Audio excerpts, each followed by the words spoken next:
ठीक है, सबसे पहले जो नए स्टूडेंट हैं उनके लिए यूपीएसआई का ये बैच है।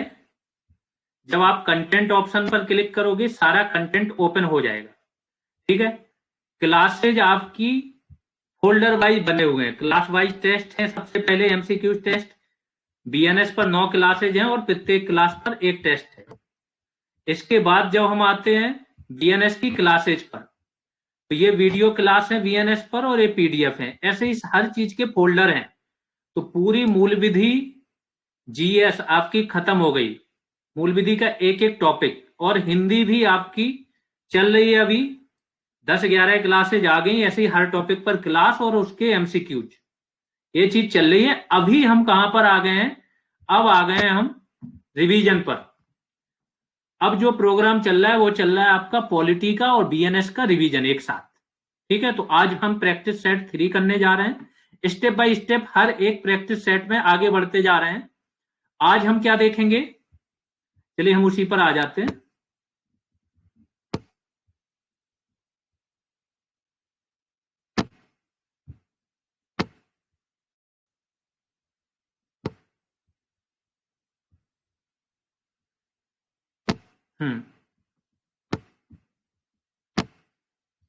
ठीक, आज हम देखने जा रहे हैं प्रैक्टिस सेट 3।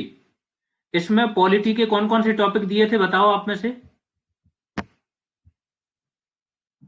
पॉलिटी का आज का कौन सा टॉपिक था?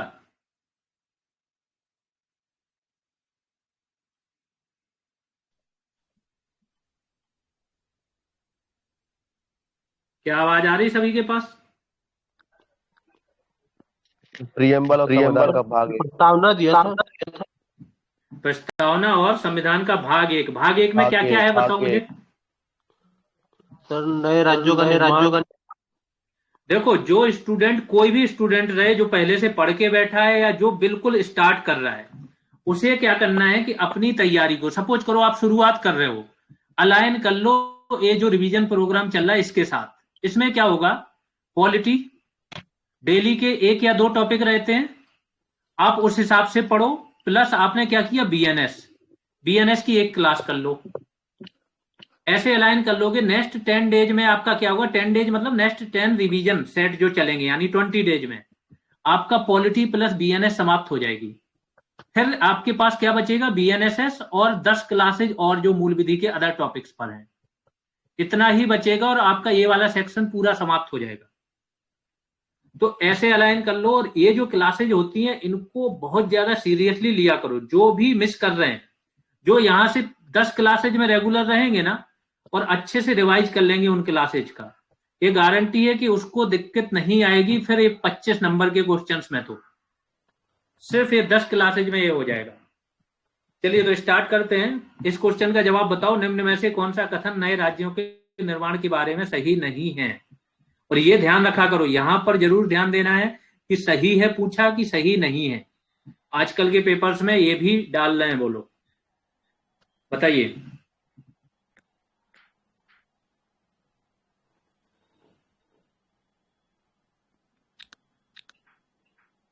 ऑप्शन नहीं है। ऑप्शन सी नहीं है। ऑप्शन सी मतलब इसमें कुछ है, कौन सा सही नहीं है।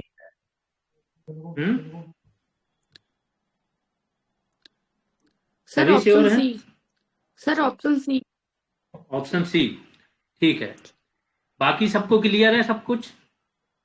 चलो मैं बताए दे रहा हूं। संविधान का भाग 1, कौन कौन से अनुच्छेद हैं? अनुच्छेद 1, 2, 3 और 4 अनुच्छेद हैं। पहला अनुच्छेद क्या बोलता है कि इंडिया यानी कि भारत राज्यों का संघ होगा। ठीक है, फिर और आगे विस्तारित कर देता है, राज्य और उसके राज्य क्षेत्र वो होंगे जो पहली अनुसूची में वर्णित हैं, है ना, जो राज्यों के राज्य क्षेत्र हैं या जो भविष्य में अर्जित किए जाएंगे, सब कुछ कर देता है। अनुच्छेद 2 बात करता है किस चीज की, कि संसद ऐसे निबंधनों व शर्तों पर जिसे वह उचित समझे नए राज्यों का निर्माण कर सकेगी। इसका सिंपल सा मतलब है कि वो राज्य जो इंडिया का पार्ट नहीं है अभी, उनको इंडिया में शामिल कर सकेगी ऐसे निबंधनों और शर्तों पर जिसे वह उचित समझे। और इसी आधार पर संसद ने क्या किया, बहुत सारे राज्यों को शामिल किया था। JNK था उसमें एक, जम्मू एंड कश्मीर, है ना, जो आर्टिकल 370 है उसके तहत लेके आए थे इसको। अगर सिक्किम की बात करूं तो सिक्किम को कब शामिल किया गया था, बताइए। सिक्किम को इंडिया का पार्ट कब बनाया गया था? 1976। 1976। प्रतीक बताओ। 1975-75-76 में सर हुआ। सर 1975। हाँ, ये नहीं चाहिए, इसलिए बोल रहा हूँ कि जब आप लोग, मैं ना अपना वही हिसाब से डिमांड करते हो जिस हिसाब से आप लोग पढ़ते आए हो, तो ऐसे ही होता है कि किसी भी चीज में 100%, जबकि आपको दिया कितना गया, सिर्फ और सिर्फ प्रस्तावना और भाग 1, इतना रिवीजन के लिए 2 दिन दिए गए थे, है ना। इसीलिए जिस समय पे जो काम हो रहा है उसे 100% लेके चलना। 1975 है कि 76? सर 75। क्योंकि ऑर्डर पूछते हैं। 75 किस संविधान संशोधन द्वारा? 36वां 36 में सर। 36 constitutional amendment act. 1974 में भी सिक्किम के साथ कुछ हुआ था। क्या हुआ था? 33वां संविधान संशोधन द्वारा। कौन सा राज्य? राज्य का दर्जा। प्रोटेक्टोरेट स्टेट बनाया गया था सिक्किम को। बाद में क्या किया, जनमत संग्रह कराया और मैक्सिमम जनसंख्या इंडिया में शामिल होने के पक्ष में थी, तो 1975 में इंडिया में शामिल कर लिया गया। ठीक है। अब चूंकि आप लोगों को GS भी पढ़नी है, तो किस वंश का शासन था सिक्किम में जिस टाइम पे ये चल रहा था? सर चोग्याल वंश। चोग्याल वंश।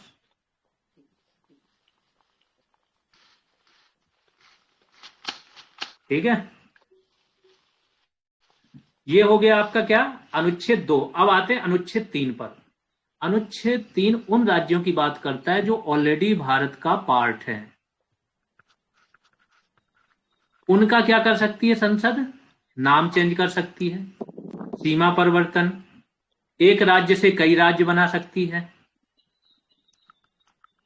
और 2 या 2 से अधिक राज्यों को मिला के एक राज्य, मतलब कुछ भी कर सकती है।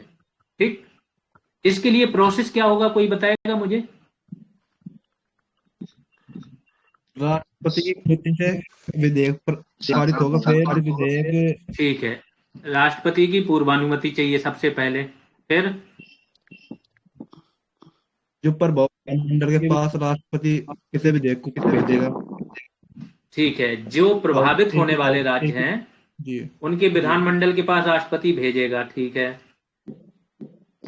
देन निश्चित समय देगा। वो क्या है, टाइम देगा सर। तो ठीक है, अगर नहीं हाँ, आता है राज्य के तो विधानमंडल की राय मांगेगा। जी। उस राय को मानने के लिए राष्ट्रपति भी बाध्य नहीं है, संसद भी बाध्य नहीं है, लेकिन वो राय जरूर जानेगा कि क्या चाहते हो तुम। ठीक है, राज्य के विधानमंडल को एक समय सीमा निर्धारित कर देगा कि इतने समय के अंदर अपनी राय देनी है, उसके अंदर ही उसे राय भेजनी है। अब राय वो पॉजिटिव हो नेगेटिव हो कोई फर्क नहीं पड़ता है, वो विधेयक संसद में पुनर्स्थापित हो सकता है, किसी भी सदन में आ सकता है। संसद द्वारा साधारण बहुमत से, साधारण बहुमत क्या होता है? उपस्थित और मतदान करने वालों का आधा प्लस 1। आधा प्लस 1। ठीक है, इतना हो, इससे संसद पारित कर देती है। तो क्या होगा, जो भी चेंज करना चाह रहा है वो हो जाएगा। ये बोलता है आपका अनुच्छेद 3। ठीक है, अब अनुच्छेद 3 के बारे में थोड़ा सा और आते हैं। 3 नहीं, 3 से थोड़ा आगे बढ़ जाते हैं। ठीक, फिर 3 पे वापस आएंगे। अनुच्छेद 4 में लिखा है कि ये अनुच्छेद 2 और 3 में जो भी संशोधन होंगे वो 368 के अधीन संविधान संशोधन नहीं कहलाएंगे। ठीक है, क्योंकि 368 में क्या चाहिए होता है, विशेष बहुमत चाहिए होता है। कम से कम जितने उपस्थित हैं, पहली बात तो ये है कि मिनिमम जितनी संख्या उसका 50% तो उपस्थित हो, पहली शर्त। ठीक है, उपस्थित सदस्यों का एक बहुमत हो 50% से ज्यादा। इसके बाद जितने उपस्थित हैं और मतदान कर रहे हैं उनका 2/3 बहुमत से वो पारित हो। ये होता है विशेष बहुमत 368 के अधीन। ठीक है, इस बहुमत के अधीन ये बोल दिया कि ये नहीं माना जाएगा, इसका मतलब साधारण बहुमत से पारित कर दोगे। तो जब भी राज्यों का नाम सीमा में परिवर्तन होना है तो इसे संविधान संशोधन नहीं बोला जाता, ये ध्यान रखना। ठीक, अब आते हैं अनुच्छेद 3 पर फिर से। इंडिया में राज्यों का निर्माण भाषाई आधार पर हुआ। ठीक, भाषाई आधार पर निर्माण हुआ। Yes sir. तो शुरुआत में राज्य बने, है ना, आंध्र से 1953 से स्टार्ट हुआ। चलो अभी इस पे क्वेश्चन आने दो, फिर आ जाएंगे हम कि कब कौन सा राज्य बना, है ना। अभी क्वेश्चन पर चलते हैं क्योंकि अभी प्रस्तावना आने वाला है। इसमें देखो, अगर कि संसद विधि द्वारा एक नए राज्य का निर्माण कर सकती है, बिल्कुल कर सकती है। इस प्रकार की विधि में संविधान की पहली अनुसूची और चौथी अनुसूची के संशोधन का प्रावधान होगा। क्या ये सही है? सूची तो सर है। सही है। सही है। सही है। पहली अनुसूची में क्या है? पहली सूची तो है राज्य नए संघ एवं राज्य क्षेत्र। हाँ, राज्यों के नाम और उनका क्षेत्र क्या होगा, ये है। चौथी अनुसूची में क्या संशोधन होगा? क्या है चौथी अनुसूची में? क्या है बताओ मुझे। विधानसभा सीटों के लिए आवंटन राज्यसभा सीटों से हाँ, रहती है। राज्यों में किसी राज्य में कितनी राज्यसभा सीटें होंगी। तो जब नया राज्य बन रहा है तो बिल्कुल इसमें भी तो संशोधन करना पड़ेगा। Yes sir. जिस राज्य का क्षेत्र कटेगा उसकी राज्यसभा सीटें जाएंगी, इसकी अलग से बनेंगी। तो पहली और चौथी अनुसूची में संशोधन होगा। इस प्रकार की विधि को, ये तो अभी हम देख चुके कि 368 के अधीन संविधान संशोधन नहीं माना जाएगा। तो इसका आंसर यही हो जाएगा। आखिरी और देख लेते हैं। इस प्रयोजन के लिए विधेयक संसद में तब तक स्थापित नहीं किया जा सकता। स्थापित का मतलब होता है संसद में लाया जाना, जब तक इसे उस राज्य के विधानमंडल को निर्दिष्ट नहीं कर दिया गया है। बिल्कुल सही बात है। जिसके क्षेत्र सीमाओं या नाम पर इसका प्रभाव पड़ता है। तो सभी सही है, केवल सी गलत है। अगला देखते हैं। संविधान के निम्न में से किस प्रावधान के अंतर्गत भारतीय संसद को नया राज्य बनाने का अधिकार है? ये साथ को कर देना, ठीक है। तो किस प्रावधान के अंतर्गत? आर्टिकल 3। नया राज्य सी आर्टिकल 3। आर्टिकल 3, ठीक है। अभी बात हुई है चारों अनुच्छेदों की। अगले उस पर चलते हैं। निम्न शब्दों में से कौन से शब्द 42वें संविधान संशोधन द्वारा प्रस्तावना में जोड़े गए? बताइए। ए और 4 समाजवाद, पंथ निरपेक्षता, पहला तीसरा जोड़ा गया और तीसरा अखंडता जोड़ा गया सर। पहला और तीसरा होगा। इनमें से बताओ क्वेश्चन का आंसर क्या पहला और होगा? तीसरा। 3 सर। 1 प्लस 3। किसके बैकग्राउंड से आवाज आ रही है वो म्यूट कर ले। ठीक, चलो हम प्रस्तावना पर आ जाते हैं। प्रस्तावना किस प्रस्ताव पर आधारित थी? उद्देशिका प्रस्ताव। उद्देश्य प्रस्ताव कौन लाया था, कब आया था? जवाहरलाल नेहरू 13 दिसंबर 1946। 1946 13 दिसंबर 1946 को पेश किया गया था। पास कब हुआ था ये? 22 जनवरी 1947 को ये पास हो गया था। हालांकि प्रस्तावना पर जो वोटिंग हुई थी वो सबसे लास्ट में हुई थी। ठीक है, प्रस्तावना पर भी वोटिंग हुई थी। अब आते हैं हम, ये प्रस्तावना कहां से लिया गया है, इसकी संकल्पना कहां से ली गई है? अमेरिका ऑस्ट्रेलिया से ली गई है। प्रस्तावना की संकल्पना अमेरिका यूएसए, और इसकी जो भाषा है ऑस्ट्रेलिया, और we the people of India भी अमेरिका से लिया गया। ठीक है, ये हो गया प्रस्तावना के बारे में। अब ये प्रस्तावना बन गई। अब इसके शब्दों पर आते हैं। प्रस्तावना के शब्द क्या है सुन लेना। मैं शब्द केवल वो लिखूंगा जो लिखने वाले हैं। हम भारत के लोग भारत को एक संपूर्ण प्रभुत्व संपन्न यानी संप्रभु, इसके बाद समाजवादी, पंथ निरपेक्ष, ध्यान रखना धर्म निरपेक्ष शब्द का यूज नहीं है, लोकतंत्रात्मक, गणराज्य बनाने के लिए तथा इसके लोगों को कितने प्रकार का न्याय, 3 प्रकार। न्याय, सर न्याय 3 सर। 3 प्रकार का। सामाजिक, राजनीतिक, आर्थिक। आर्थिक, राजनीतिक। स्वतंत्रता कितने प्रकार की, 5 प्रकार। 5 प्रकार की स्वतंत्रता। कौन कौन सी, विचार, अभिव्यक्ति, विश्वास, धर्म और धर्म, उपासना और विश्वास। विचार, अभिव्यक्ति, विश्वास, विश्वास, धर्म तथा उपासना। धर्म और उपासना। धर्म और उपासना। कितने प्रकार की समता, 2 प्रकार की। 2 समता कितने प्रकार की, 2। 2 प्रतिष्ठा और अवसर की। अवसर, ठीक है।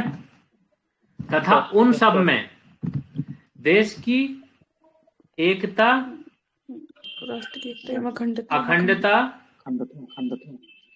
व्यक्ति की गरिमा। हाँ, व्यक्ति की गरिमा और राष्ट्र की एकता अखंडता बढ़ाने वाली बंधुता लाने के लिए, ठीक है। बाकी सब जो शब्द हैं, अब इनमें 3 शब्द जोड़े गए आपके 42 में। समाजवाद, एक ही बार प्रस्तावना में संविधान संशोधन हुआ, ठीक है। सीएए का मतलब तो सभी जान रहे हो ना, कॉन्स्टिट्यूशनल अमेंडमेंट एक्ट। तो ये समाजवादी जोड़ा गया, पंथ निरपेक्ष जोड़ा गया और अखंडता जोड़ा गया। 3 शब्द जोड़े गए 42 में संविधान संशोधन अधिनियम 1976 द्वारा, और बस एक ही बार हुआ है संशोधन, ठीक। अब सामाजिक, आर्थिक और राजनीतिक न्याय क्या होता है, बताओ मुझे कोई। सामाजिक न्याय क्या होता है, समाज में समाज कौन, हाँ, जो समाज का वंचित तबका है ना, एक हाशिए पर जो तबका है, उसको भी बराबर अवसर मिले, उसको, उसके लिए अगर कुछ पॉजिटिव, जैसे रिजर्वेशन है, कुछ पॉजिटिव भेदभाव भी करना पड़े तो वो किया जाए। ऐसे ही आर्थिक न्याय, विशेष उपाय किए जाएं, है ना, जो आर्थिक रूप से वंचित हैं। राजनीतिक न्याय क्या होता है, सभी को समान रूप से राजनीतिक अवसर दिए जाएं, जैसे सबको वोट देने का, मतदान में खड़े होने का अधिकार है, अभिव्यक्ति की स्वतंत्रता का अधिकार है, संघ बनाने का अधिकार है, ये सब राजनीतिक है, ठीक है। तो ये सारी चीजों का बात है। अब आते हैं हम प्रस्तावना पर कुछ केसेस। क्या प्रस्तावना संविधान का भाग है? जी सर, जी सर। प्रस्तावना संविधान का भाग है? कौन से केस में बोला गया? केशवानंद भारती 1973। देखो मैं आता हूं। सबसे पहले 1959 के आसपास एक केस हुआ, बेरूबारी संघवाद। बेरूबारी संघ देना था, पाकिस्तान को ट्रांसफर करना था भारत की कुछ जमीन, ठीक है, बांग्लादेश वाले एरिया में। उस टाइम पाकिस्तान का पार्ट था बांग्लादेश।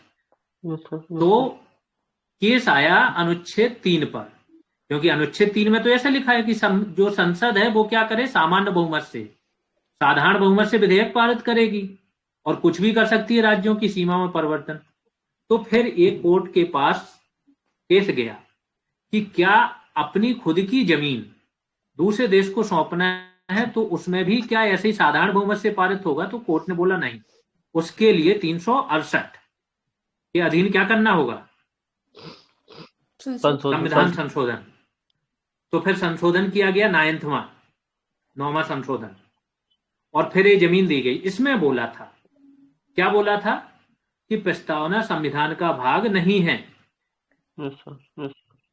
हालांकि प्रस्तावना संविधान निर्माताओं के मस्तिष्क को समझने की कुंजी है। वो क्या कहना चाहते थे, संविधान के अंदर के अगर कोई प्रावधान अस्पष्ट हो, ठीक है, तो उसकी व्याख्या करने के लिए क्या होगा, प्रस्तावना।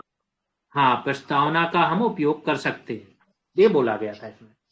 फिर क्या हुआ, 1973 केशवानंद भारती उन्होंने बोल दिया कि प्रस्तावना क्या है, संविधान का भाग है, आप इसमें संशोधन कर सकते हो, 368 के अधीन कर सकते हो, लेकिन क्या, बेसिक ढांचा नहीं था, स्ट्रक्चर हाँ, बेसिक बेसिक स्ट्रक्चर है, उसमें प्रस्तावना में भी आपको ख्याल रखना पड़ेगा, बेसिक ढांचे के खिलाफ आप नहीं कर सकते हो संशोधन, ठीक है, ये इन्होंने इसमें बोल दिया।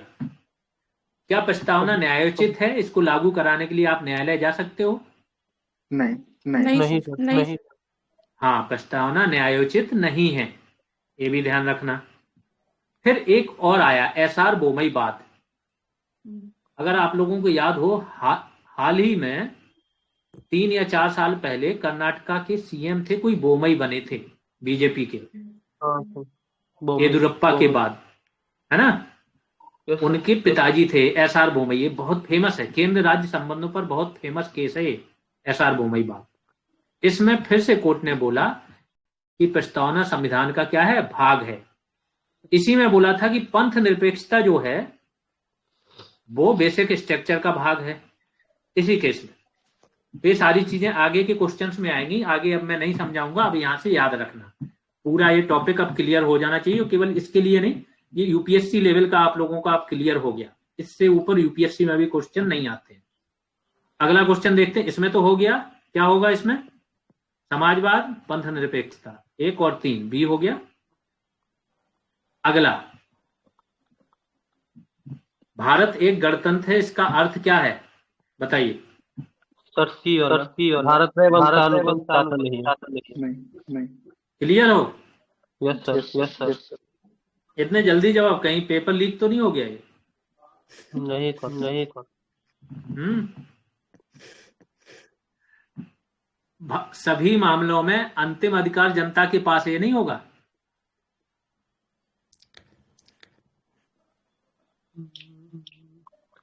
सर सभी मामलों में कैसे, राज्यसभा में तो सर जैसे होते अंतिम अधिकार जनता के पास नहीं हो सकता, जहां वहां पे होता है, और सभी मामलों में तो कहीं पर नहीं होता है, कुछ होते हैं जहां पर डायरेक्ट डेमोक्रेसी होती है, तो जनमत संग्रह वगैरह कराते हैं ना, तो प्लेबिसाइड वगैरह ये सब होते हैं, तो वहां होता है कि जनता के पास अंतिम अधिकार होते हैं, कुछ मामलों में बड़े, सभी में तो कहीं नहीं होते हैं, ठीक है। भारत में संसदीय शासन नहीं, ये भी गलत है, वंशानुगत शासन नहीं, ये सही है, ठीक है। जो ब्रिटेन से भारत में अंतर है वो यही अंतर है कि भारत गणतंत्र है और ब्रिटेन राजशाही है, ठीक है, वहां वंशानुगत शासन है, मीन्स जो हेड ऑफ द स्टेट है वो वंशानुगत है, और भारत में जो हेड ऑफ द स्टेट है राष्ट्रपति, वो चुन के आता है, एंड वो अप्रत्यक्ष रूप से चुन के आता है, लेकिन चुन के आता है। अगले उस पर चलते हैं, तो इसका सी हो जाएगा। 5वें नंबर का क्वेश्चन बताओ, भारत के संविधान के आमुख का लक्ष्य उसके सभी नागरिकों के लिए सुनिश्चित करना है। आमुख क्या होता है,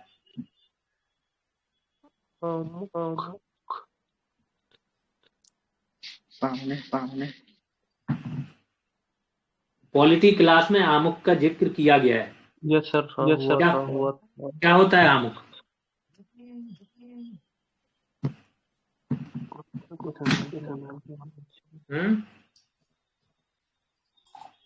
आमुख मतलब प्रस्तावना सर। अब बताओ,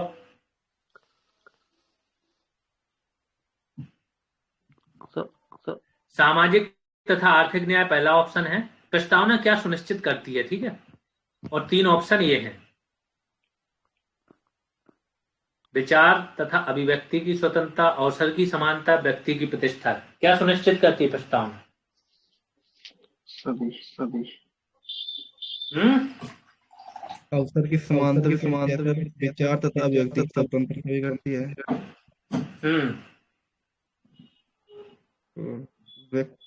सर ए ऑप्शन विचार तथा स्वतंत्रता की स्वतंत्रता।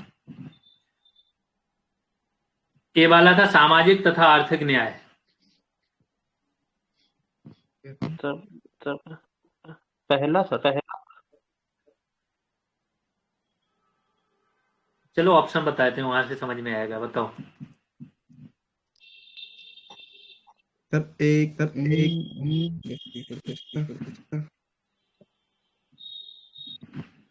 सब हम्म सब डी डी सर 3 4 तो होगा क्या होगा? B sir. सर सभी। ऑप्शन डी कि बी? डी। 1 2 3। ठीक है, अभी तो बताया सारी चीजें, कितने प्रकार के ये न्याय, कितने प्रकार की स्वतंत्रता, कितने प्रकार की समानता, है ना। स्वतंत्रता। आगे चलते हैं। भारत में लौकिक सार्वभौमिकता है क्योंकि संविधान की प्रस्तावना आरंभ होती है, किस चीज से आरंभ होती है? हम भारत के हम लोग। भारत के लोग। हम भारत के लोग। अभी क्लियर की देखो, ये होता है एक पेज पर ही सारी चीजें एक्सप्लेन की। अब आने वाले क्वेश्चन देखना, इसमें यूपीएससी वाले भी क्वेश्चन शामिल हैं जो यूपीएससी में पूछे गए। एक पेज की पढ़ाई से आपके ऑलमोस्ट क्वेश्चन सॉल्व हो जाएंगे। तो अच्छी पढ़ाई और तरीके से करने में बस इतना ही फर्क होता है। डी हो गया। अगला देखो, संविधान की प्रस्तावना के बारे में कौन सा सही है, बताइए।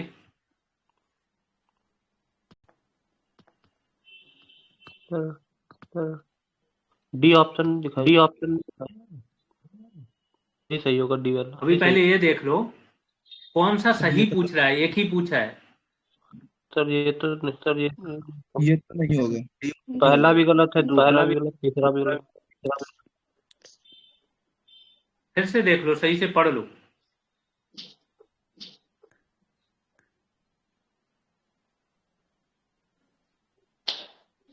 इनमें कोई सही नहीं है, इन तीनों में।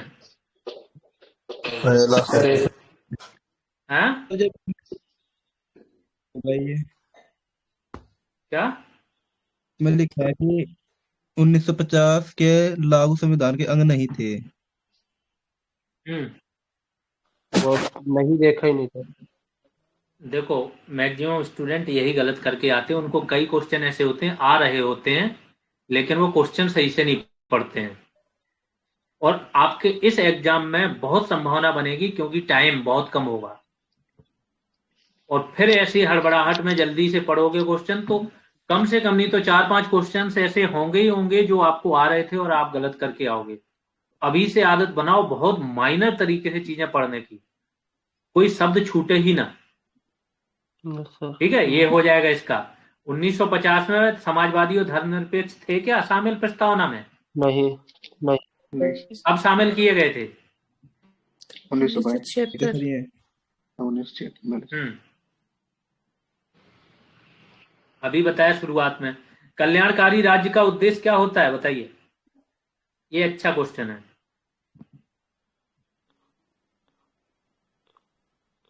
Sir B option. B B B B B D. Sir B boy. और बाकी सर सभी बताएं क्या होता है सर कल्याणकारी सर राज्य का मतलब। ए ए ए। जी। और बताएं।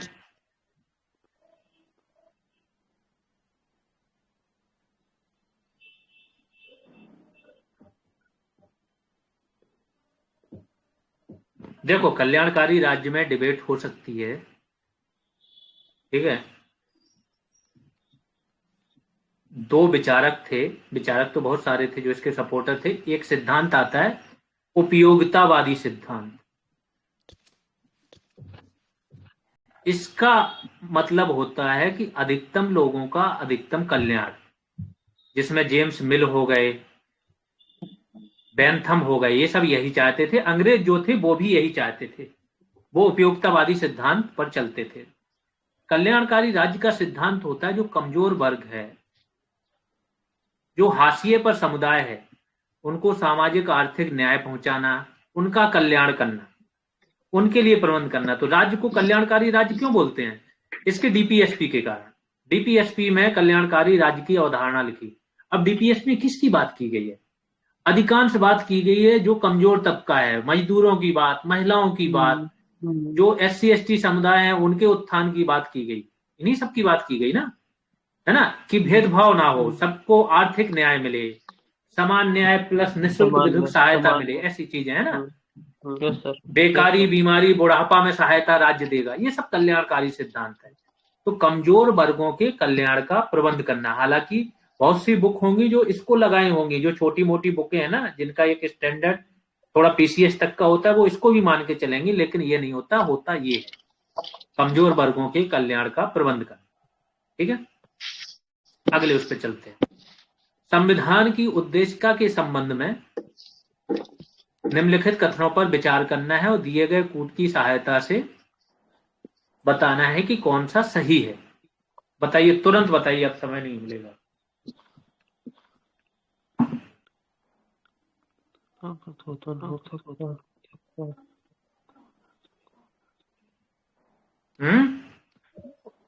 पहला सही है।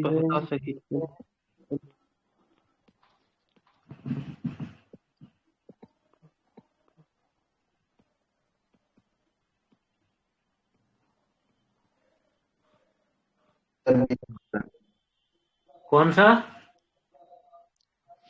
बी। B B.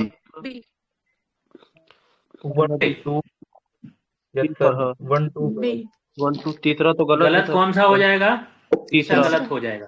संशोधन हो सकता है, अभी हमने बात की है, केशवानंद Yes, sir. भारती बाद में Yes, बोल sir. दिया कि कर सकते हो संशोधन, है ना, बी हो जाएगा, बाकी सब सही है। विशिष्ट प्रावधानों का वही मतलब है बेसिक स्ट्रक्चर का।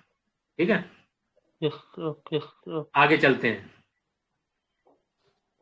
भारतीय गणतंत्र की 26/1/1950 को सही संवैधानिक वस्तु स्थिति क्या थी जब संविधान लागू किया गया था? तुरंत बताओ, ये देखते ही होने वाला क्वेश्चन है। सर बी बी बी कौन बोला?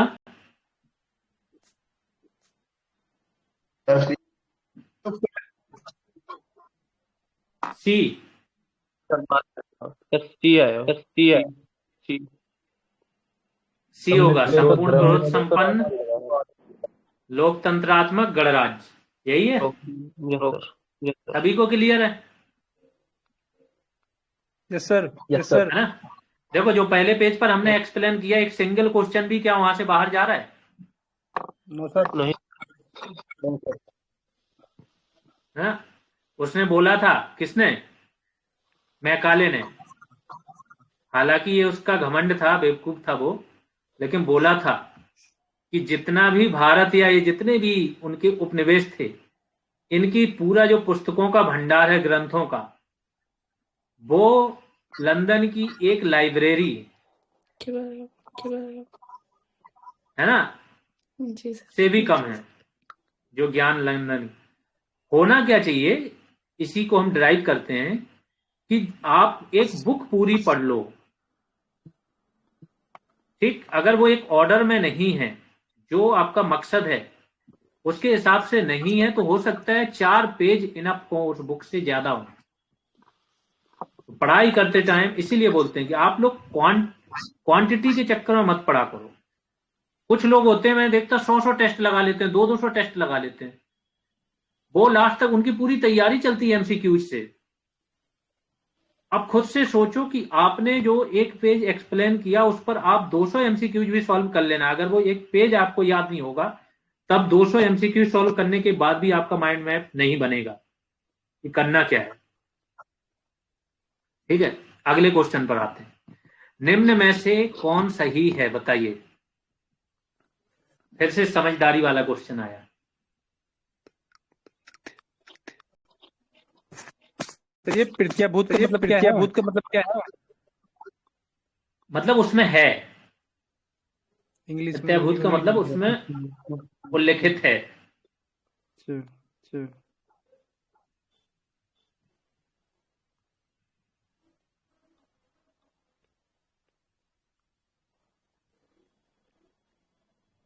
मतलब उसमें ऐसे प्रावधान हैं जो समानता की बात करते हैं। तो ये ऑप्शन सी। हम्म ऑप्शन सी। क्या बी? बी नहीं होगा? पहले से विद्यमान नहीं था ना, वो 42वें संविधान संशोधन के तहत आएगा। परिवाद बाद में जोड़ा गया था सर। देखो, ये भी पढ़ा करो, इसमें संविधान, बी में संविधान की बात नहीं की। अगर मैं इस ऑप्शन को ऐसे कर दूं, देश में वर्तमान में सामाजिक समानता विद्यमान है, क्या है? Yes sir, yes sir. फिर से सुनो, देश में, देश की बात हो रही, वर्तमान में सामाजिक समानता विद्यमान है, क्या विद्यमान है? देश में तो नहीं है पर होगा। देश में अगर विद्यमान होती तो जो विशेष प्रावधान है वो करने की जरूरत क्यों पड़ती?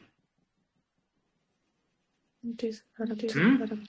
सामाजिक समानता अगर विद्यमान हो जाती तो किसी भी वर्ग विशेष के लिए कोई भी विशेष प्रावधान नहीं करना पड़ता। यानी कि अभी सामाजिक समानता देश में विद्यमान नहीं है, संविधान में इसके लिए क्या है? प्रावधान किए गए। प्रावधान, प्रावधान। ठीक है, तो सामाजिक समानता संविधान में प्रत्याभूत है, सी हो जाएगा। अगले उस पर चलते हैं। भारत के संदर्भ में निम्न में से कौन धर्मनिरपेक्ष शब्द का सही भाव व्यक्त करता है? ये बहुत बढ़िया क्वेश्चन है, बताओ।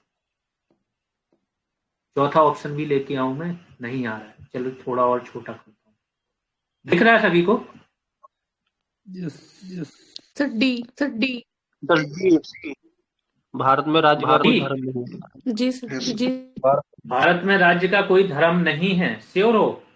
धर्मों का समान। क्या भारत में राज्य का धर्म से पूर्णता अलगाव है, या फिर सभी धर्मों का संरक्षण? यस, कौन सा सही होगा? Sir B. समान संरक्षण। क्या होगा? B option, B option. B. B. Sir सभी थोड़ा धर्मों सा- का या समान तो फिर संरक्षण। सर सी होगा, या तो धर्मानुपालन व्यक्ति की इच्छा पर निर्भर है। नहीं सर, इसमें नहीं डी। देखो, क्वेश्चन पढ़ा करो, अपने हिसाब से जवाब नहीं देना है। भारत के संदर्भ में निम्न में से कौन धर्मनिरपेक्ष शब्द का सही भाव व्यक्त करता है? अब बताओ। Sir D. Option, option. D option. भारतीय को धार्मिक स्वतंत्रता प्राप्त है। D for Delhi. जी सर। बी फॉर बॉम्बे वाले कौन कौन है पहले बताइए? ए वाले कौन है? हाँ? मैं हूँ सर, मैं। दानिश, ठीक है।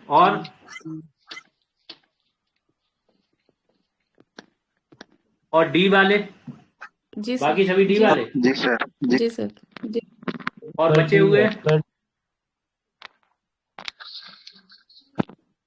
बचे हुए किसी की साइड नहीं है? ठीक है। का कोई धर्म नहीं है। देखो, धर्मनिरपेक्षता की दुनिया भर में दो अवधारणाएं होती हैं, ठीक है? जो राज्य के परिप्रेक्ष्य में, ये तो सारी बातें हो गई ना, भारत में अनेकों धर्म है, ये सही है, लेकिन क्या ये धर्मनिरपेक्षता की परिभाषा है? नहीं, ये विविधता की परिभाषा है। ठीक है, जो विविधता में एकता की बात करते हैं हम, ये विविधता की है। ठीक, तो धर्मनिरपेक्षता की दो अवधारणा है। एक तो राज्य का पूर्णता अलगाव, ये सब कहाँ? यूरोप वगैरह में, अमेरिका में। भारत में क्या है कि भारत में राज्य का तो कोई धर्म नहीं होता है, लेकिन राज्य पूर्ण तरीके से अलग नहीं है। राज्य क्या करता है? सभी धर्मों के लिए बिना किसी भेदभाव के समान संरक्षण कर सकता है। ठीक है, तभी आप लोगों ने देखा हो, कुंभ वगैरह कोई भी चीज होती है, राज्य क्या करता है? व्यवस्थाएं बनाता है। हज पर जाना होता है तो राज्य सब्सिडी देता है ना?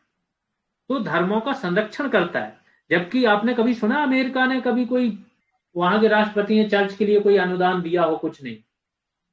चर्च की जिम्मेदारी होती है कि वो उसके लिए अलग से फंड कलेक्ट करे, कराए। कभी भी राज्य हस्तक्षेप नहीं करता है, पूर्ण अलगाव है। अगले उस पर चलते। निम्न में से कौन सा शब्द 1975 में भारतीय संविधान की प्रस्तावना में सम्मिलित नहीं था? बताइए।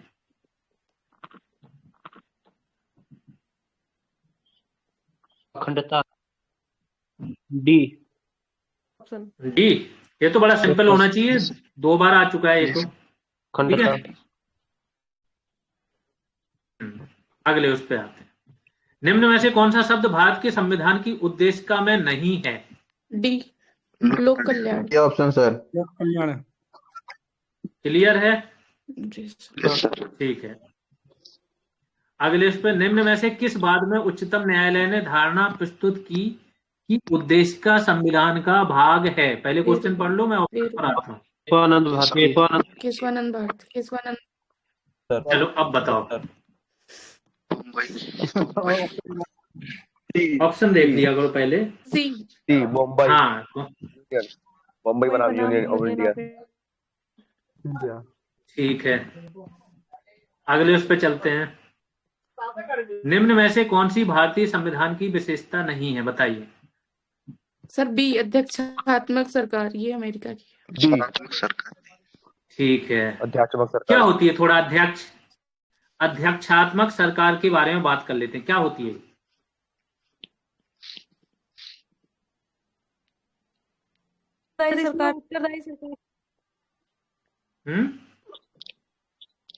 उत्तरदायी। आवाज कट के आ रही है आपकी। कोई एक अध्यक्ष कोई होता है सर। क्या बोल रहे हैं? सरकार का कोई अध्यक्ष नहीं होता है। एक अध्यक्ष नहीं, एक अध्यक्ष। हाँ, कितने अध्यक्ष होते हैं? सरकार। राष्ट्रपति का होता है। चलो, पहला आ गया अध्यक्षात्मक सरकार का पहला पॉइंट है राष्ट्रपति, कार्यपालिका का वास्तविक प्रधान। हाँ, का वास्तविक प्रधान होता है। इंडिया में राष्ट्रपति कौन सा प्रधान है? प्रमुख नाम होता मात्र का है। नाम मात्र का। इंडिया में नाम मात्र का। ठीक है, और क्या होता है अध्यक्षात्मक की विशेषता? सीधे जनता द्वारा निर्वाचन। गुड, राष्ट्रपति का निर्वाचन सीधा जनता के द्वारा होता है। जनता जब प्रत्यक्ष, इंडिया में राष्ट्रपति का निर्वाचन प्रत्यक्ष क्यों नहीं रखा? समझो, इसलिए नहीं रखा कि जब पीएम है, पीएम भी प्रत्यक्ष, एक प्रकार से जो सांसद चुने जाते हैं प्रत्यक्ष रूप से, और वही चुनते हैं, तो पीएम का चुनाव तो प्रत्यक्ष हो गया।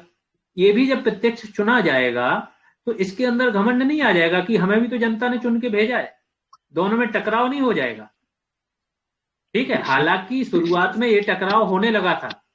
डॉक्टर राजेंद्र प्रसाद थे और पंडित जवाहरलाल नेहरू, कुछ मुद्दों पर इन लोगों में असहमति भी थी, लेकिन कोर्ट ने समय समय पर इनकी पूरी गलतफहमी दूर कर दी। हमारे यहाँ सबसे बड़ी चीज ये है, अभी तक अगर कोई तख्ता पलट नहीं हुआ, सेना का जो हेड होता है उसकी रैंक 9 नंबर पर होती है, कैबिनेट सेक्रेटरी बराबर पर, और उसने हमेशा अपने उसको एंजॉय किया, जो उसकी रैंक है, जो उसकी बात चीज है। हमेशा सैन्य प्रमुख क्या बोलता है, जो राजनीतिक नेतृत्व निर्णय देगा हम वही मानेंगे। मतलब जो पूरा ढांचा बना है वो हमारे सुप्रीम कोर्ट की देन है। हमारा कोर्ट समय समय पर इतना मजबूत रहा है कि उसने हर उस व्यक्ति को उसकी दिशा दिखा दी कि नहीं, अगर आपको जनता ने नहीं चुना है तो आप अपनी हद में रहो। अभी हाल में ही कोर्ट ने क्या कहा था, राष्ट्रपति तक के लिए कोर्ट ने बोल दिया था समय सीमा निर्धारित, कि राज्यों के जो विधेयक हैं वो अगर पारित हो गए, विधानसभा ने कर दिए, तो आपको इतने समय के अंदर क्या करना है, उस पर साइन करने हैं, निर्णय देना है अपना। क्योंकि आप यहाँ चुन के नहीं आए हो, जो जनता ने चुना है वो व्यक्ति हेड होगा। तो हमारे यहाँ कोर्ट ने ये सारा सिस्टम कोर्ट का बनाया हुआ है। अगर कोर्ट चाहता बीच बीच में तो जो उसके निर्णय हैं वो इधर उधर कर देता। पाकिस्तान में क्या हुआ, पाकिस्तान में सरकार बनी, सरकार बनने के 4-5 साल बाद भी वहां का जो मैन था, शायद उसका नाम मुझे अयूब खान ही था, सेना प्रमुख, उसने तख्ता पलट कर दिया। और ये बंदा 10 साल तक तख्ता पलट करके हेड बना रहा, मार्शल लॉ लगाए रहा। और वहां के सुप्रीम कोर्ट के जो डरपोक लोग थे उन्होंने क्या बोला कि ये जो इन्होंने किया वो तो देश को बचा लिया, क्योंकि राजनेता तो भ्रष्ट थे। तो फिर वहां पर ये आम प्रणाली बन गई कि जब भी चाहे सेना तख्ता पलट कर देती है। अब तो हद ही हो गई वहां पर। तो ये कोर्ट ने दिशा दिखाई है। आज की डेट में सिस्टम ये है कि जो चुन के आएगा उस व्यक्ति को प्रमुखता दी जाती है। चलो यहां से आते हैं। अब यहां पर अध्यक्षात्मक सरकार में क्या होता है, जनता के द्वारा राष्ट्रपति डायरेक्ट चुना जाता है। और क्या विशेषता होती है?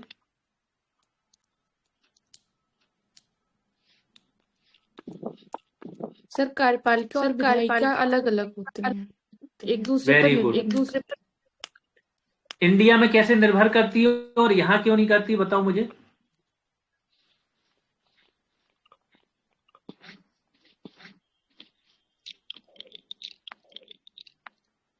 देखो समझ लो, संसद में जो चुन के आता है, खासतौर से लोकसभा में, जिसका बहुमत होगा वही सरकार बनाएगा। अब ये जो चुन के आए हैं इन्हीं का बहुमत है, तो ये जो कानून बनवाना चाहें वही बना सकते हैं। लेकिन यूएसए जहां पर भी अध्यक्षात्मक सरकार नहीं है, अध्यक्षात्मक सरकार है, वहां क्या होता है कि वहां पर सांसदों का चुनाव अलग होता है। 2 वोट पड़ते हैं, एक सांसदों के लिए पड़ते हैं, वो अलग से चुने जाते हैं डायरेक्ट, और एक राष्ट्रपति के लिए अलग से चुनाव होता है। ठीक है, इनका काम होता है कानून बनाना। ये जरूरी नहीं है कि संसद में अगर इनका बहुमत है तो राष्ट्रपति इन्हीं का होगा, नहीं, राष्ट्रपति जिसे जनता चुनेगी वो होगा। कई बार ऐसा होता है कि संसद में विपक्षी पार्टी का बहुमत हो जाता है। ठीक है, और मध्यावधि चुनाव होते हैं, अभी 2 साल बाद चुनाव है जैसे यूएसए है।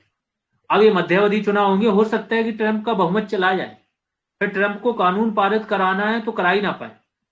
यहां तक कि अभी जो ट्रंप ने जो लगाए हैं ना टैरिफ, अमेरिका में क्या है, इमरजेंसी प्रावधान के तहत लगा दिए, और अमेरिका में इमरजेंसी प्रावधान के तहत टैरिफ लगाने का जो अधिकार है वो किसका है, संसद का, वहां पर कांग्रेस का।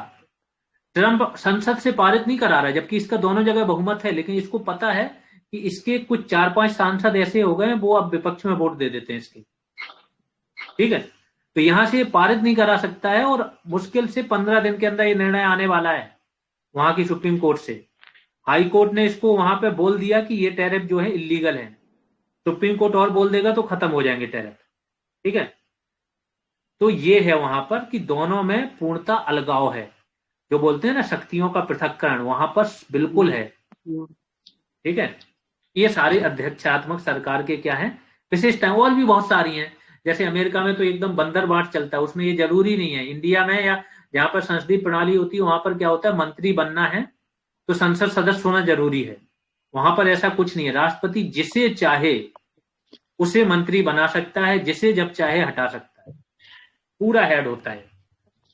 ठीक है, तो क्या हो जाएगा अध्यक्षात्मक। अगले उस पर आते हैं, निम्न में से कौन सा राज्य का सबसे महत्वपूर्ण तत्व है, बताइए। संप्रभुता।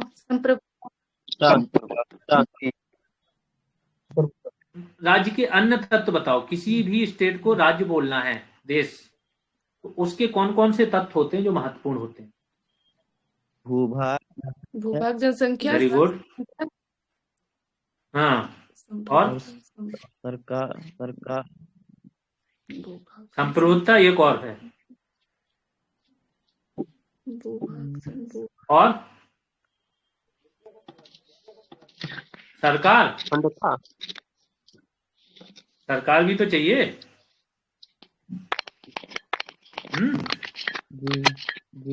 ये होते हैं जिसमें संप्रभुता मेन तत्व होता है। हालांकि भूभाग भी चाहिए, भूभाग नहीं तो राज्य क्या होगा, जनसंख्या। 3 तो ये बहुत मेन हो गए। ठीक है, एक और मैं थोड़ा सा आता हूं। कौटिल्य ने राज्य के सप्तांग बताए थे, किसी को याद है? होते ना कौटिल्य नीति,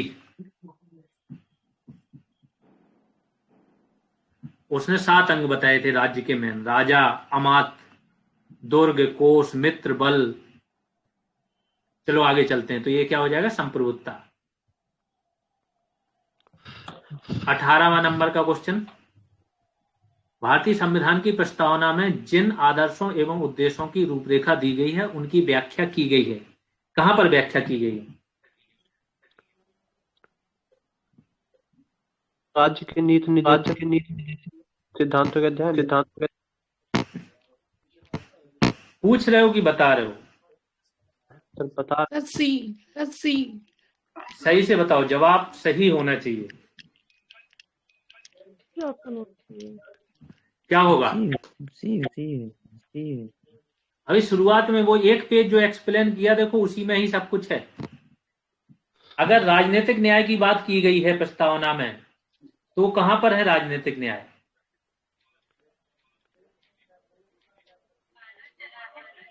सी होगा सर, सी। सर राज्य के नीचे नहीं हो सकता। देखो आप ध्यान से सुन लो, अगला पार्ट समझ लो। राजनीतिक न्याय की बात करते हैं मूल अधिकार। राजनीतिक न्याय क्या होते हैं? विचार, अभिव्यक्ति, इसकी स्वतंत्रता। तो विचार और अभिव्यक्ति की स्वतंत्रता कहां पर है? अनुच्छेद 19 में, है ना? है कि नहीं है? Yes sir. संघ बनाने की स्वतंत्रता, शांतिपूर्ण निरायुध सम्मेलन करने की स्वतंत्रता, प्रेस की स्वतंत्रता, ये सब राजनीतिक है, छह है ना? प्रकार के, आपके और जी कहीं पर आवाज संचरण की, ये सब राजनीतिक चीजें हो गई। इसके बाद नीति निर्देशक सिद्धांतों में कौन सी बात की गई? सामाजिक और आर्थिक न्याय की बात की गई। ये भी प्रस्तावना में है, सामाजिक आर्थिक न्याय। राजनीतिक न्याय मूल अधिकारों में आ गए, वो भी प्रस्तावना में है। मौलिक कर्तव्यों में बात की गई बंधुता की, है ना? आपस में भाईचारा बनाकर रखें, ऐसी प्रथाओं का त्याग करें जो महिलाओं के खिलाफ हो। मौलिक कर्तव्यों की बात हो रही, ये सब जिक्र है। तो ये तीनों में इसकी बात है जो हमारे प्रस्तावना में दी गई है, बात की गई, उसका जिक्र इन तीनों को मिला के ही पूर्ण होगा, सी हो जाएगा। अगले उस पर चलते हैं। भारतीय संविधान की प्रस्तावना में निम्न में से किस स्वतंत्रता का वर्णन नहीं है? बताइए। आर्थिक स्वतंत्रता। आर्थिक की बात नहीं है, श्योर हो? बी सही है क्या? हाँ सर। सर विचार प्रकट करने की स्वतंत्रता की बात है प्रस्तावना में। जी सर। अभिव्यक्ति जो शब्द है वो क्या होता है? विचार प्रकट करना। अपने विचार प्रकट करना। ये ऐसे कंफ्यूज मत होना, ठीक है? आगे चलते हैं। संविधान में दिया गया, तो इसका क्या डी हो जाएगा। संविधान में दिया गया आमुख, इसके बारे में बताओ। शासन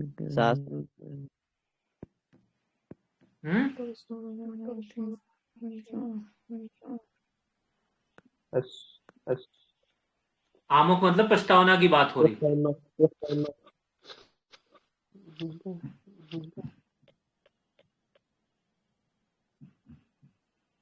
कौन कौन सही होंगे इसके? तीसरा अरे डी नहीं, चलो मैं ऑप्शन दिखा देता हूँ। बहुत सारे कूट हैं, ठीक है? ये है कूट। Sir D. अब बताओ कौन सा सही हो? सर दूसरा, तीसरा, चौथा। ये डी किसी के पास ऑप्शन पहले से आ गए थे क्या? नहीं सर, नहीं। डी किसने बोला था? दूसरा, तीसरा, चौथा ऑप्शन सही होंगे। दूसरा, तीसरा, चौथा, ठीक है। पहला गलत हो जाएगा। ये बात हुई है न्यायालय में लागू नहीं होता है। न्यायालय में क्या लागू होते हैं वैसे? मूल अधिकार। मूल अधिकार ये लागू होते हैं। मूल कर्तव्य लागू होते हैं क्या? नहीं।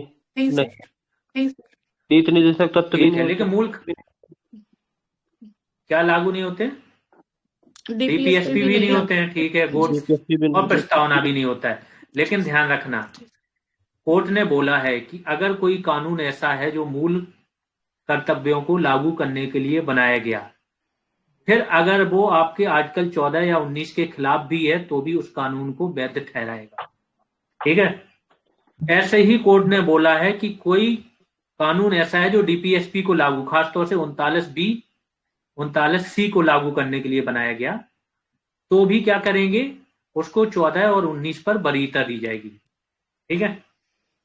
अगर जहां पर संविधान की भाषा क्लिष्ट है, उसके अर्थ स्पष्ट करने के लिए प्रस्तावना की हेल्प ली जाएगी। ये सब कोर्ट ने बोला हुआ है। तो ऐसा कोई क्वेश्चन आ जाए तो यूज कर सकते हो। आगे चलते हैं।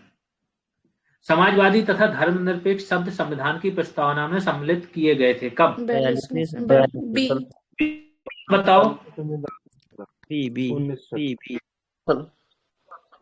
ईयर कौन सा है? 1976। 1976। 42 अगला 22 नंबर का क्वेश्चन बताओ। भारतीय संसदीय प्रणाली ब्रिटिश संसदीय प्रणाली से इस बात में भिन्न है कि भारत में, अच्छा क्वेश्चन है, बताओ।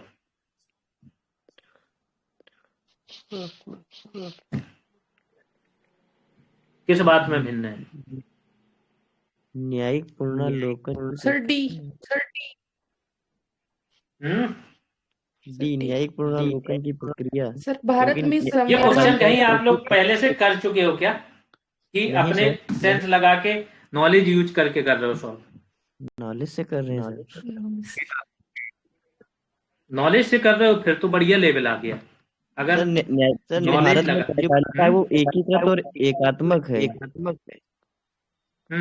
सर भारत में संविधान की सर्वोच्चता को माना जाता है, और ब्रिटेन में इनमें से कौन सा वो होगा? डी। न्यायिक पुनर्विलोकन की देखो अंतर मैं बता दे रहा हूँ। ब्रिटेन में क्या है ना, ब्रिटेन में संसद सर्वोच्च है। ब्रिटेन की संसद क्या है? सर्वोच्च। वहां पर क्या है आपका? संघात्मक नहीं है, एकात्मक सरकार है। ठीक है। संसद जब चाहे किसी कानून में, क्योंकि लिखित कानून नहीं है, मौखिक है, संविधान यहाँ का लिखित नहीं है, मौखिक है, परंपरा आधारित, जब चाहे कोई भी कानून बना सकती है, कोई भी कानून इधर उधर कर सकती है। ज्यूडिशियल रिव्यू जैसा कोई सिस्टम नहीं है। ज्यूडिशियल रिव्यू वहां होता है जहां पर संविधान क्या हो? मजबूत हो। यहां संविधान में जब चाहे तब चेंज कर सकते हो। तो ब्रिटेन में ज्यूडिशियल रिव्यू नहीं है। ज्यूडिशियल रिव्यू सबसे मजबूत है यूएसए में, अमेरिका में। ठीक है। और अगर ज्यूडिशियरी की बात करो तो अगर कुछ मजबूत है बात नहीं होती इसकी। इंडिया की ज्यूडिशियरी जितनी मजबूत है, जो संरक्षण इंडिया में प्राप्त है उतना कहीं नहीं है। क्योंकि इंडिया में जो कॉलेजियम सिस्टम जब से बना है ना, जजों की नियुक्ति जज ही करते हैं। समझ गए? डिस्ट्रिक्ट लेवल से ऊपर चले जाओ, जजों को जो संरक्षण प्राप्त है वो दुनिया में कहीं नहीं है। अमेरिका में भी अभी मैं जब देख रहा था, अमेरिका में भी जज बांट दिए जाते हैं। डेमोक्रेटिक जज अलग होते हैं, रिपब्लिकन अलग होते हैं। जिसको डेमोक्रेट गवर्नमेंट आती है जिनकी नियुक्ति, क्योंकि वहां पर गवर्नमेंट जजों की नियुक्ति करती है, तो अपने विश्वास पात्रों को लगाते हैं, इन्हीं के हिसाब से निर्णय भी मिलते हैं लोगों को।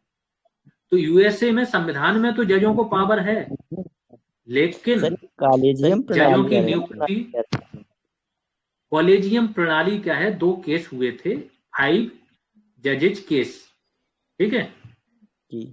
उसमें निकल के आया, पहले क्या था कि राष्ट्रपति क्या करेगा? परामर्श से, राष्ट्रपति जजों के परामर्श से क्या करेगा? नियुक्त करेगा जजों की, ठीक है, सुप्रीम कोर्ट के। फिर ये जो परामर्श है, इस पर केसेस हुए, 3 जज केस हुए। तो इसमें निकल के एक सिस्टम आया कि जो सुप्रीम कोर्ट के 5 वरिष्ठतम जज हैं, ठीक है, ये बैठेंगे और ये बैठ के जो रिकमेंड करेंगे उनको ही जज बनाया जाएगा। राष्ट्रपति केवल मोहर लगाएगा, बिना इनके परामर्श के कुछ नहीं होगा। ये है इंडिया में अभी सिस्टम। जो हाई कोर्ट के जज हैं उनकी नियुक्ति, सुप्रीम कोर्ट के जजों की नियुक्ति, हाई कोर्ट के जजों का ट्रांसफर, उन पर कोई कार्रवाई, ये सब चीजें। हालांकि ना हाई कोर्ट के जज को संसद केवल महाभियोग द्वारा हटाया जा सकता है, और सुप्रीम कोर्ट के जज को भी तो हटा तो कोई नहीं सकता है, लेकिन ट्रांसफर, नियुक्ति, प्रमोशन और कौन सा केस किसके पास जाएगा ये वहां का चीफ जस्टिस करता है। जो भी हाई कोर्ट हो तो हाई कोर्ट का, और सुप्रीम कोर्ट हो तो सुप्रीम कोर्ट का। तो ये है सिस्टम इंडिया में। ये दुनिया के किसी भी कोर्ट में नहीं है। ना इतनी सुरक्षा है, ना नियुक्ति की और ना ही हटाने की, जितनी इंडिया में मिली हुई है, ठीक है। तो ये क्या हो जाएगा? न्यायिक पुनर्विलोकन। न्यायिक पुनर्विलोकन से संबंधित बताओ मुझे कौन सा अनुच्छेद है जिसमें कोर्ट अपने निर्णयों की खुद न्यायिक पुनर्विलोकन करता है? सर ये है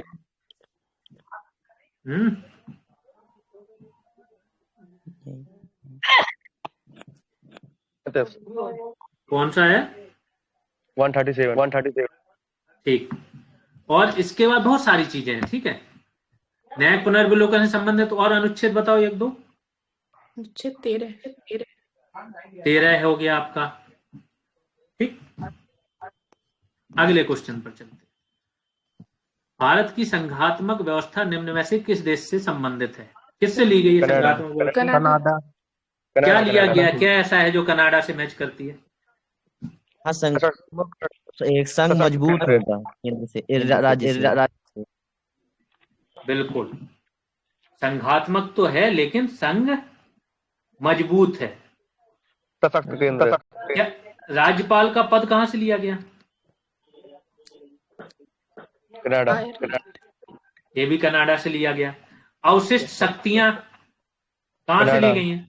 कनाडा से। हाँ, तो भारत में संघ तो है लेकिन संघ मजबूत है राज्यों से। ये सब कनाडा से ये प्रावधान लिए गए, इसलिए मजबूत है। यूएसए में इसका उल्टा है, अवशिष्ट शक्तियां राज्यों के पास हैं। राज्यपाल जैसा तो पद ही नहीं होता है उनका जो केंद्र नियुक्त करे, ठीक है। और वहां पर राज्य ज्यादा मजबूत है, राज्यों की अपनी खुद की नागरिकता होती है, खुद का झंडा होता है, खुद के कानून होते हैं जिसमें हस्तक्षेप नहीं कर सकते। तो ये सब यूएसए में। अब यूएसए में ऐसा क्यों हुआ? क्योंकि वहां के राज्य पहले अलग अलग थे, वो मिलके आए थे कि चलो एक संघ बनाते हैं। तो वहां का जो यूएसए है उसका नाम ये United states of America. United राज्यों ने मिलके ये संघ बनाया हुआ है, उनके मध्य समझौते का परिणाम है यूएसए। इंडिया में ऐसा नहीं है। इंडिया में पहले से ही इंडिया बना हुआ था, राज्यों ने मिलके नहीं बनाया, है ना। तो राज्यों को अलग होने का भी अधिकार नहीं। हालांकि अमेरिका में भी राज्यों को अलग होने का अधिकार नहीं है, लेकिन अमेरिका में इसका उल्टा भी है कि राज्यों को भी उनकी सीमा में परिवर्तन, नाम में परिवर्तन, ये सब भी नहीं कर सकता है केंद्र वहां का जो संघ है। इंडिया में ऐसा कर सकता है, इसलिए इंडिया में बोलते हैं विनाशी राज्यों का अविनाशी संघ, यानी अविनाशी होगा क्या? संघ। और विनाशी होगा और विनाशी होंगे राज्य। ये इंडिया का है। और वहां पर क्या है? अमेरिका में अविनाशी, वहां पर राज्य भी अविनाशी है और संघ भी अविनाशी है। ठीक है, आगे चलते हैं। निम्न में से किस एक का कथन है कि संविधान को संघात्मकता के तंग ढांचे में नहीं डाला गया है? बताइए। अम्बेडकर। B R Ambedkar. सब लोग से हो रहे हैं? कहाँ पढ़ा था ये? बुक में पढ़ा था। लिखा है? Yes sir. मंगा रखी। ठीक है। तो बी आर अम्बेडकर ने कहा था कि हमने संघ तो बना दिया, लेकिन इतना भी तंग ढांचा नहीं बना दिया अमेरिका जैसा, लचीलापन रखा। जब हमें लगेगा कि देश की एकता और अखंडता खतरे में है तो एकात्मक इसमें प्रावधान भी कर दिए। ठीक है, तो ये डॉक्टर बी आर अम्बेडकर ने। आगे चलते हैं। 25वां बताओ।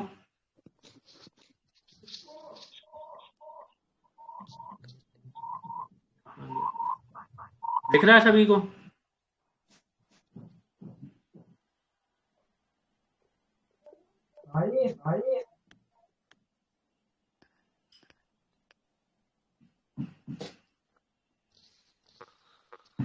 भारत में राजनीतिक व्यवस्था के मूलभूत लक्षण कौन कौन से हैं? और 1 2 3 1 2 3, चौथा नहीं होगा? नहीं सर, नहीं सर। या राजनीति मतलब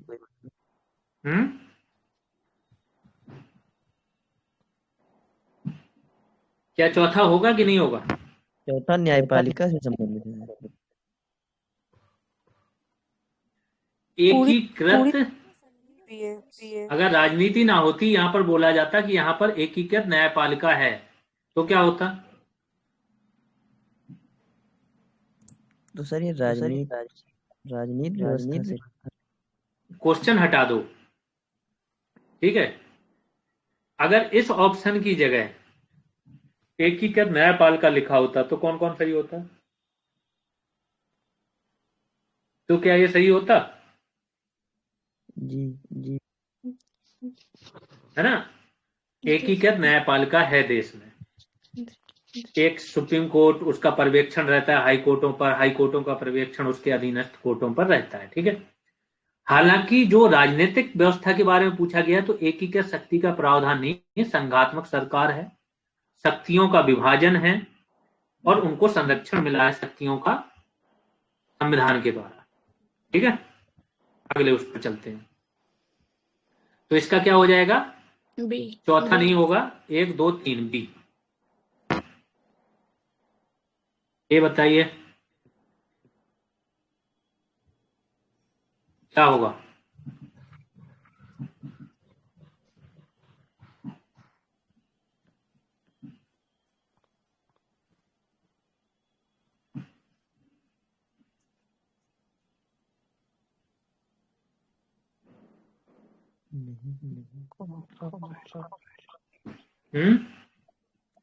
धर्मनिरपेक्ष राज्य जी नहीं। इसमें इतना समय क्यों लग रहा है? डी, नहीं। राष्ट्रीय पद्धति की सरकार। Sir D sir. जो इस चीज का अपने माइंड से नहीं जाना है, न्यूज में ये जो व्हाट्सएप यूनिवर्सिटी में जो लोग देखते हैं उससे नहीं जाना, जो आपने पढ़ा है बुकों में, जो यहाँ के जो ऑथेंटिक चीजें हैं उसमें जिसका जिक्र है, उसमें किस चीज का जिक्र नहीं है? राष्ट्रीय पद्धति की सरकार। बिल्कुल। क्या होती है राष्ट्रीय पद्धति? राष्ट्रीय पद्धति, राष्ट्र क्या होता है बताइए? राष्ट्र की परिभाषा बताओ मुझे, क्या होती है?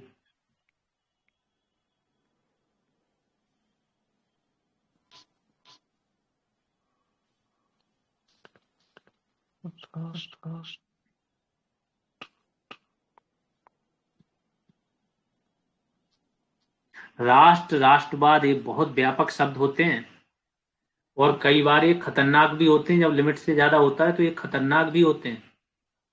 इसका एक्सट्रीम था हिटलर, उसका जो राष्ट्रवाद था चरम सीमा वाला राष्ट्रवाद था, और उसके राष्ट्रवाद ने ही उसको प्रेरित किया था नस्लवाद की ओर। उसका मानना था जो जर्मन नस्लें होती हैं वो सर्वश्रेष्ठ होती हैं, तो बाकी नस्लें भी खत्म करो, नहीं तो हमारा राष्ट्र कमजोर रह जाएगा, है ना। राष्ट्र होता है गर्व की भावना। एक विशेष क्षेत्र में या विशेष भौगोलिक क्षेत्र में रहने वाले लोग अपने साझा मूल्यों परंपराओं से जुड़ाव महसूस करते हैं, वो गर्व की भावना रखते हैं। ठीक है, तो राष्ट्र, जो राष्ट्रवादी सरकार होती है वो जरूरी नहीं है, वो भारतीय पद्धति के बारे में उसका कोई नहीं। भारत में तो झुकाव किस ओर है? समाजवाद की ओर, है ना। आगे चलते हैं। निम्न में से किससे निर्धारित होता है कि भारत का संविधान परिसंघीय है? बताइए।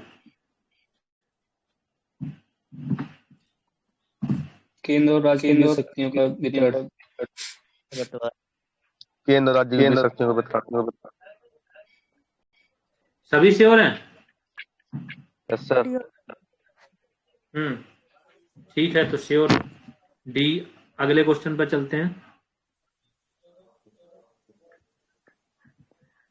निम्न राज्यों का सृजन वर्ष 1960 के बाद हुआ, इन्हें उसके गठन के आरोही काल क्रमानुसार व्यवस्थित करिए और अपना उत्तर दिए गए कूट की सहायता से चुनिए। पहले मुझे ऐसे ही बता दो किसका गठन कब हुआ, बताइए। हरियाणा का कब हुआ?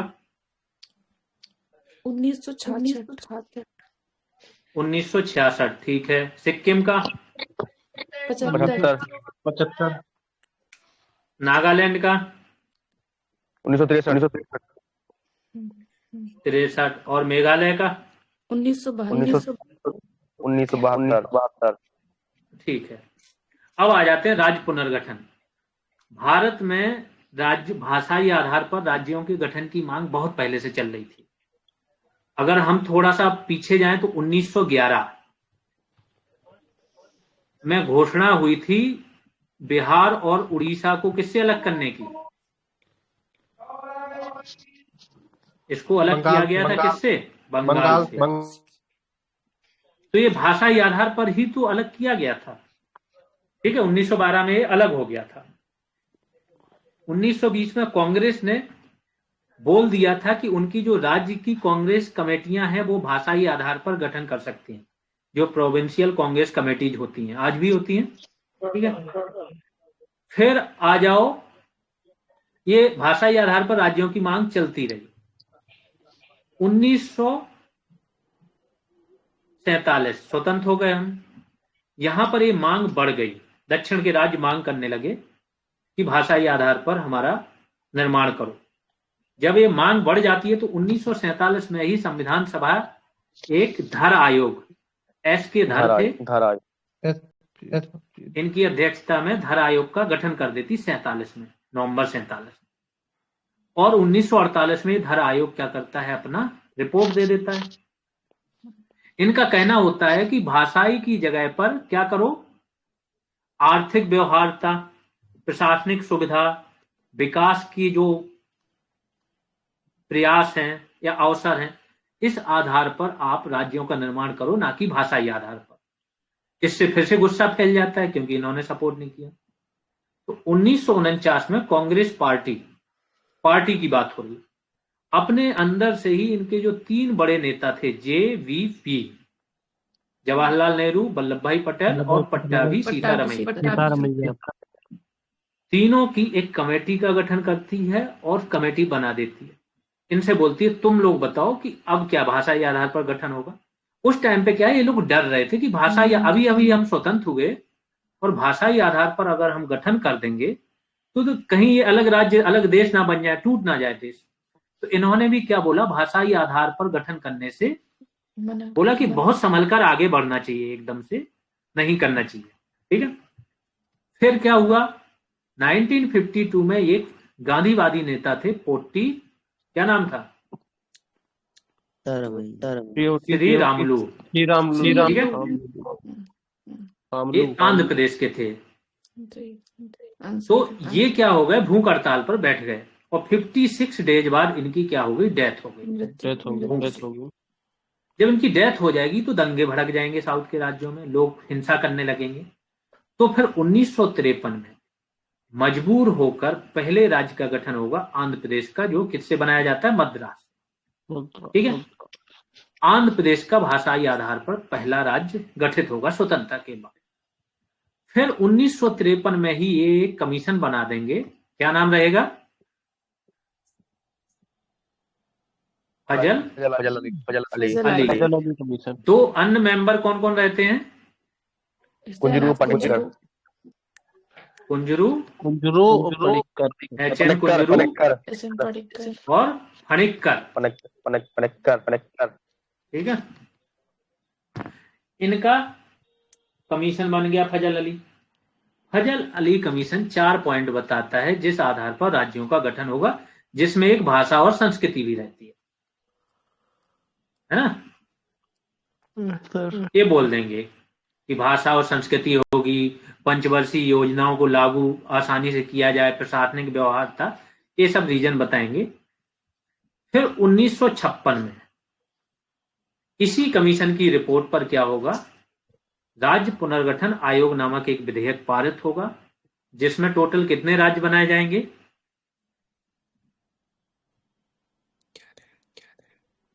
14 प्लस 6, 14 राज्य और 6 केंद्र शासित प्रदेश। ठीक है।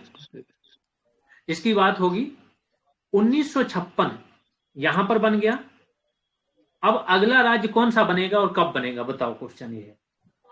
तो महाराष्ट्र, गुजरात कब बनता है,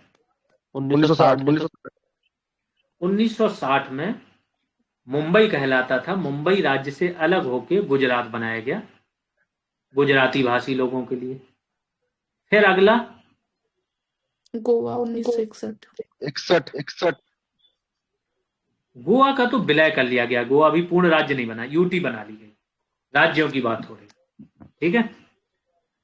फिर 1963 में क्या बनेगा, नागालैंड।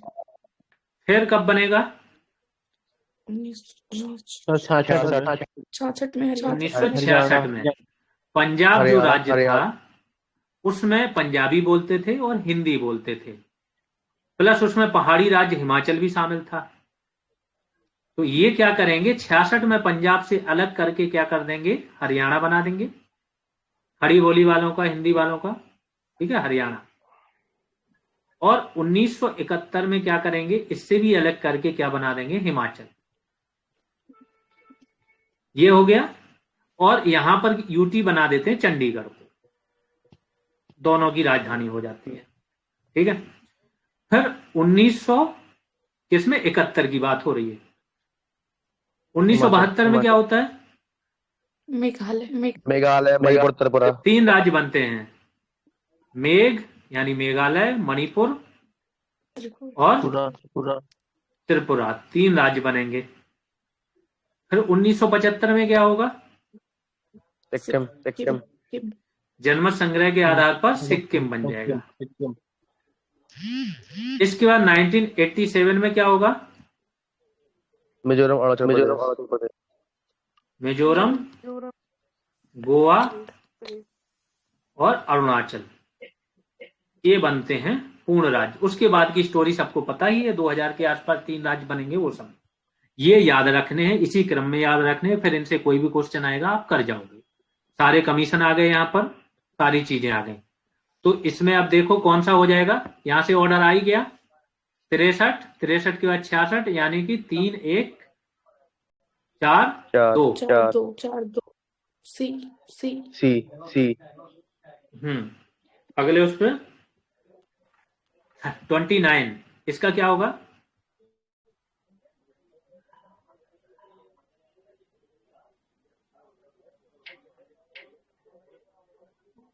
अभी बताओ फास्ट।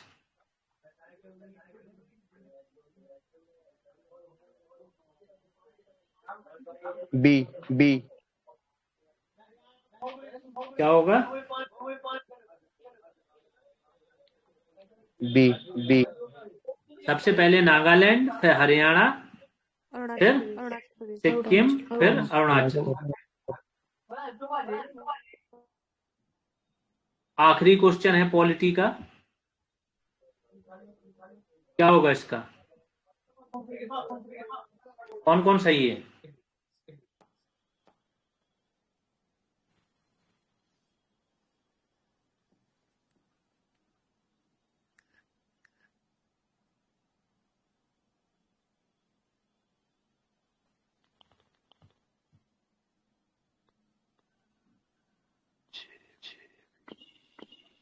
तीनों सही है।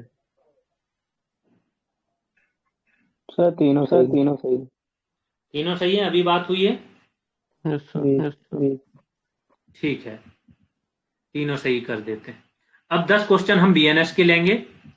ये सारे क्वेश्चन आप ऑलरेडी कर चुके हो, आप लोगों के पास है, तो तुरंत जवाब चाहिए। पहला बताओ, भारतीय न्याय संहिता के बारे में असत्य कथनों की पहचान करनी है।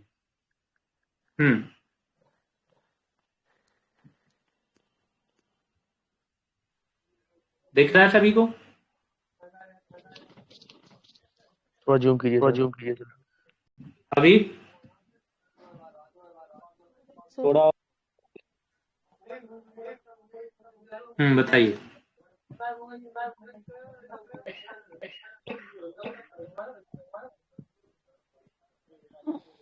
तीनों किसी क्या आंसर होगा? सही लग डी। इनमें से कोई नहीं। सभी सही है, असत्य पूछा गया तो क्या हो जाएगा? डी। Yes sir. अगले क्वेश्चन पर आते हैं।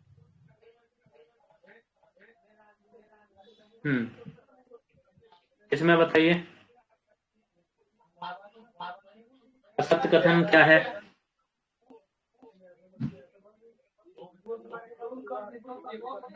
किसके बैकग्राउंड से आवाज आ रही है? सब तीनों सही है। इसमें भी तीनों सही है। जी। तीनों सही है सर। अध्याय 3 में कौन सी धारा से कहां तक है? तीन से ध्यान से देखो। 3 से 44 तक। 3 से 44 तक। नहीं सर, वो अध्याय 3 में 14 सवाल है सर, साधारण अपवाद। 3 से 14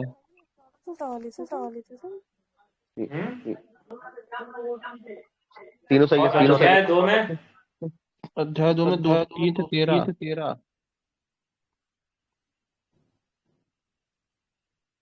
3 से 13 है, ऐसे और हो? Yes sir. 4 से 13 है सर। 13 ऐसी गलती मत करो। है दंडों के विषय में दंड कितने प्रकार के होते हैं, कहाँ से शुरू होता है, कौन सी चार धारा है? चार चार अध्याय चार चार से 6 प्रकार का दंड है। तो फिर क्या हो जाएगा इसका? सी। अध्याय 2 कहाँ से शुरू होता है? धारा 4 से 13 तक। क्वेश्चन नंबर 3 पर आओ, इसमें बताओ।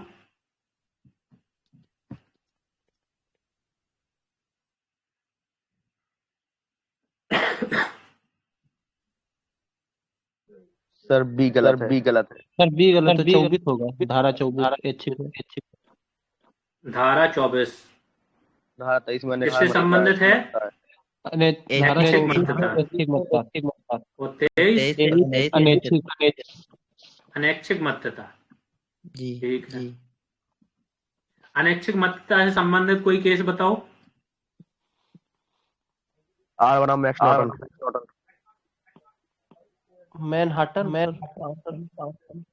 वो सर प्रोसिक्यूटर बला वियर्ड पब्लिक प्रोसिक्यूटर बना वियर्ड। ठीक है, अगले क्वेश्चन पर चलें। ये सब चीज क्लियर हो गई ना? धारा 21 क्या है जी जी। ना?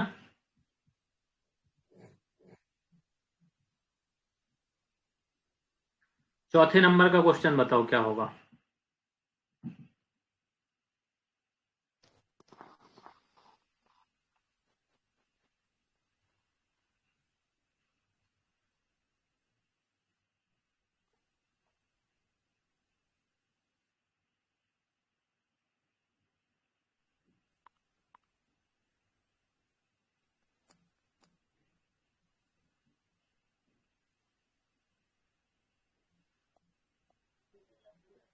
इनमें से कोई नहीं। सी कौन सा?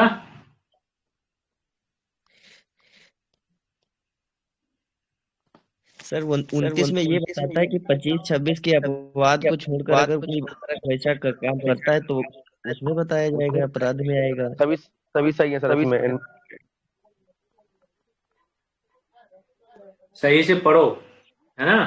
सही अगर सद्भावना पूर्वक भी आप कोई ऐसा काम कर रहे हो जो स्वयं में अपराध है तो क्या कहलाएगा? सी गलत है सर। सी गलत। सही है। सी सही है। मतलब सही है सर। चारों सही है सर। जब सभी सही हैं और असत्य पूछा गया तो कौन सा होगा असत्य? इनमें से कोई नहीं। इनमें से कोई नहीं। आगे चलते हैं, 5वें नंबर का क्वेश्चन बताओ।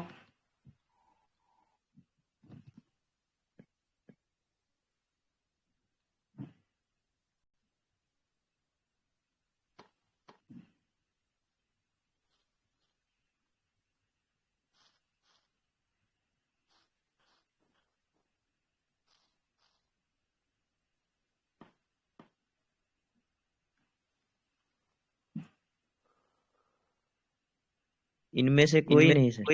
इनमें से कोई नहीं। ध्यान से पढ़ना, इनमें से कोई नहीं सर। हर जगह इनमें से कोई नहीं होगा। सर धारा 32 धारा है। धारा 32 सर। धारा 32 क्या है? धारा 32 है कि मृत्यु अगर हत्या की धमकी से विवश होकर किया गया तो अपराध नहीं होगा। राज के विरुद्ध भी है सर। राज के विरुद्ध कोई भी अपराध ऐसा हो जो हत्या की धमकी से विवश होकर किया गया तो वो अपराध नहीं होगा। नहीं सर। गर्म अगर हत्या की ज्यादा बड़ा धमकी से अपराध विवश होकर, और राज्य तो विवाद देखो क्लियर सटीक करो, ज्यादा बड़ा छोटा कुछ नहीं होता है। अगर कोई मृत्युदंड वाले राज्य के विरुद्ध कार्य न करके कोई मृत्यु के लिए विवश करता है और अपराध होता है, वो अपराध नहीं रहता है। हाँ, अगर किसी की आप हत्या कर देते हो मृत्यु से विवश होके तो वो अपराध होगा कि नहीं होगा? होगा है ना? तो राज्य के विरुद्ध अपराध और किसी की मृत्यु कर देते हैं। हाँ, तो धारा 32 में क्या है? कोई भी अपराध नहीं कर सकते हो, कुछ अपराधों को छोड़कर फिर वो अपराध करते हो, विवश होके करते हो तो वो क्या कहलाएगा? अपराध नहीं होगा, इसलिए ये गलत हो जाएगा। अगले उस पर चलते हैं। असत्य कथन की पहचान करनी है, ये विकल्प हैं।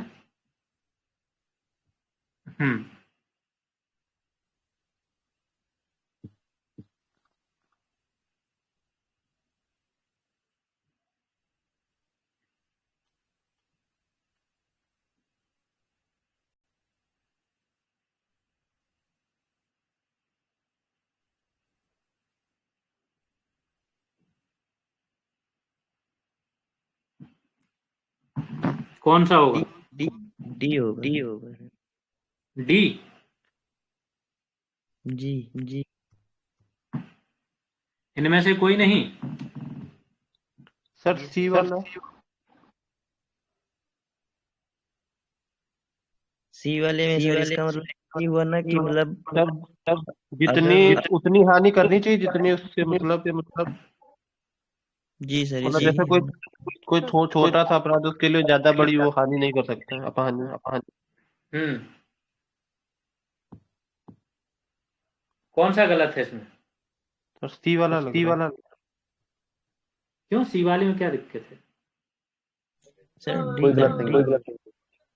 सर छोटे अपराध छोटी अपहानि कर सकते हैं। तो वही तो लिखा है उसमें, देखो पढ़ो सही से। प्रतिरक्षा का अधिकार उतनी अपहानि से अधिक अपहानि करने तक नहीं है जितनी प्रतिरक्षा के प्रयोजन से करना आवश्यक है। सही है सर। तो फिर सही है। तो इसका भी क्या हो जाएगा? डी।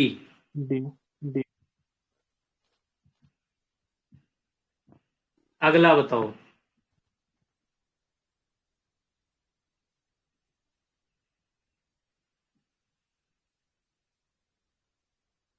B sir. दिन के समय के वेतन। बाकी तीनों में कर सकते हैं। इसमें हत्या नहीं कर सकते हो? नहीं सर नहीं।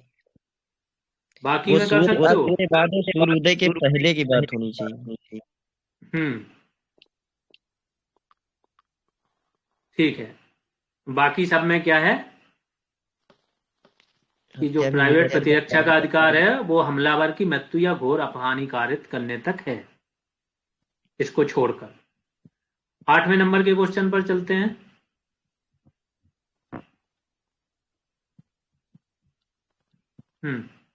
बताइए।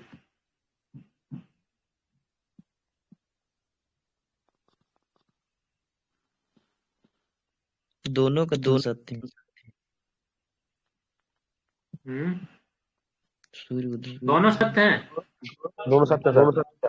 जी सर सी है। ठीक है। सभी पढ़ के आए हो ना कि केवल क्वेश्चन ही पढ़ लिए थे? ये धाराएं सबको याद हो गई हैं? जी सर 60 तक याद हो गई हैं। ठीक है, बस ऐसी करते चलो, फिर तो पेपर आसान ही हो जाएगा ना। फिर क्या बचा है पेपर में? अभी मैं देख रहा था जो फॉरेस्ट गार्ड का ग्रुप है और उसमें सभी स्टूडेंट डिस्कस कर रहे थे कट ऑफ क्या जाएगा। तो कुछ स्टूडेंट 60 उसके एबव ले जाने लगे, तो फिर इस पे चर्चा चलने लगी कि जितने भी 60 या उसके ऊपर हैं वो सारे जीएस रेवोल्यूशन वाले ही हैं, बाहर तो संख्या ही नहीं है। तो यहाँ जितने उतने हटा दो, फिर तो 50 भी नहीं पहुंच रहे, तो वो आपस में इसमें आ गए, फिर कैसे कट ऑफ इतना जा सकता है। तो ये सारी चीजें कब पता चलती हैं? जब आप लोग प्रोसेस में होते हो पढ़ाई के और एक लेवल आता जाता है, तो अब सोचो इससे बाहर क्या ही पूछेगा। तो अगर ये लेवल आता जा रहा है तो फिर पेपर बहुत आसान हो जाएगा। कम से कम ये 200 नंबर में तो इतना आसान हो जाना चाहिए कि हर चीज आ रही हो। क्या होगा? सी है ये सर।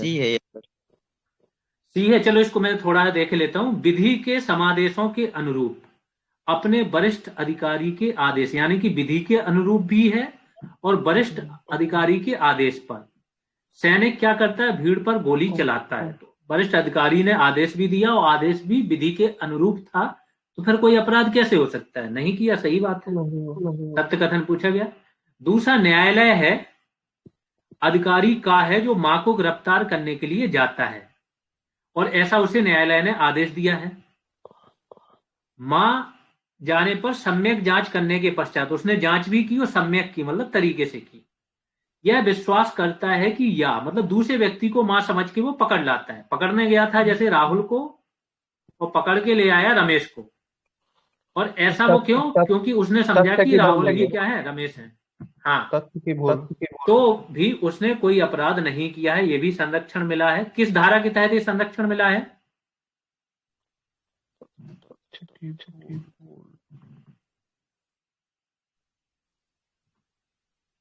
बताइए, ये हालत है, जल्दी से बताओ।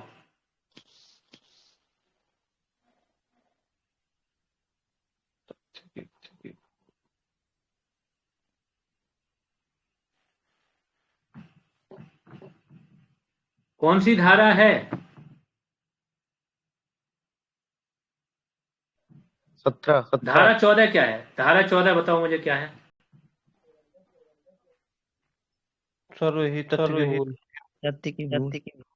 एक एक करके, ऐसे नहीं नॉर्मल। ये धारा तो अलग है, ये 14 नहीं है, ये 15 भी नहीं है, ये 17 भी नहीं है। कौन सी धारा है? सर ये कहते हैं कि कोई बात अपराध नहीं है, ये कोई जो विधि आदमी के अगर किसी काम मतलब करने विधि के से लिए बंधा हुआ है। अगर कोई पुलिस अधिकारी मतलब फिर से पढ़ो बी वाला।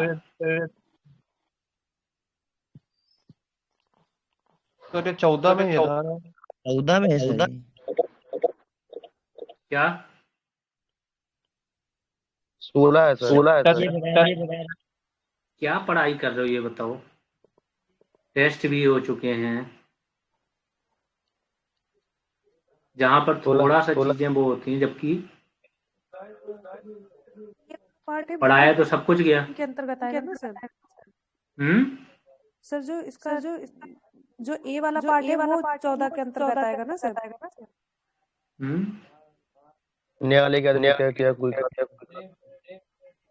अपराध नहीं है। अपराध न्यायालय के निर्णय के आदेश के अनुकरण में कोई कार्य किया तो क्या होगा? अपराध नहीं है। अपराध 16 बिल्कुल।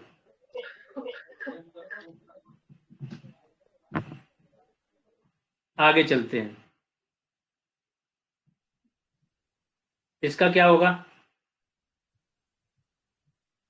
पहला वाला बताओ, ये सही होगा कि नहीं?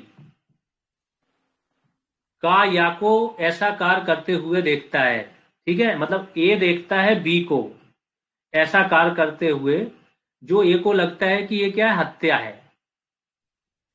तो ए क्या करता है? सद्भावना पूर्वक अपने निर्णय के अनुसार उस शक्ति का प्रयोग में लाते हुए जो विधि ने हत्या करने वालों को पकड़ने के लिए दे रखी है, सभी व्यक्तियों को, ये क्या करता है? वा को यानी बी को उचित प्राधिकारियों के समक्ष ले जाने के लिए अभिगृहित, इसको कैद कर लेता है।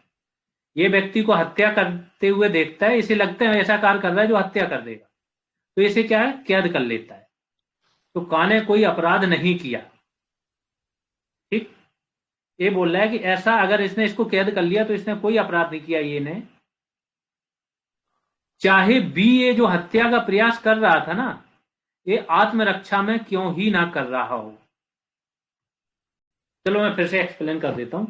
ए ने देखा कि बी किसी की हत्या करने जा रहा है, तो आम नागरिकों को भी ये हमारी बीएनएस ने अधिकार दे रखा है कि कोई व्यक्ति इस तरीके का क्राइम कर रहा है। तथ्य की भूल का अधिकार आम नागरिकों के लिए। तथ्य की भूल नहीं है यहाँ पे, समझो। मैं थोड़ा राम और श्याम का उदाहरण देता हूं। राम ने देखा कि श्याम किसी की हत्या करने जा रहा है, तो राम ने क्या किया कि इसको हत्या से रोकने के लिए इसको कैद कर लिया और बाद में पुलिस अधिकारियों को सौंप देगा राम, ठीक। हालांकि श्याम जो कर रहा था वो अपनी आत्मरक्षा में कर रहा था। आत्मरक्षा के लिए भी तो किसी व्यक्ति को अधिकार दिया गया ना कि सामने वाले की हत्या भी कर सकता है।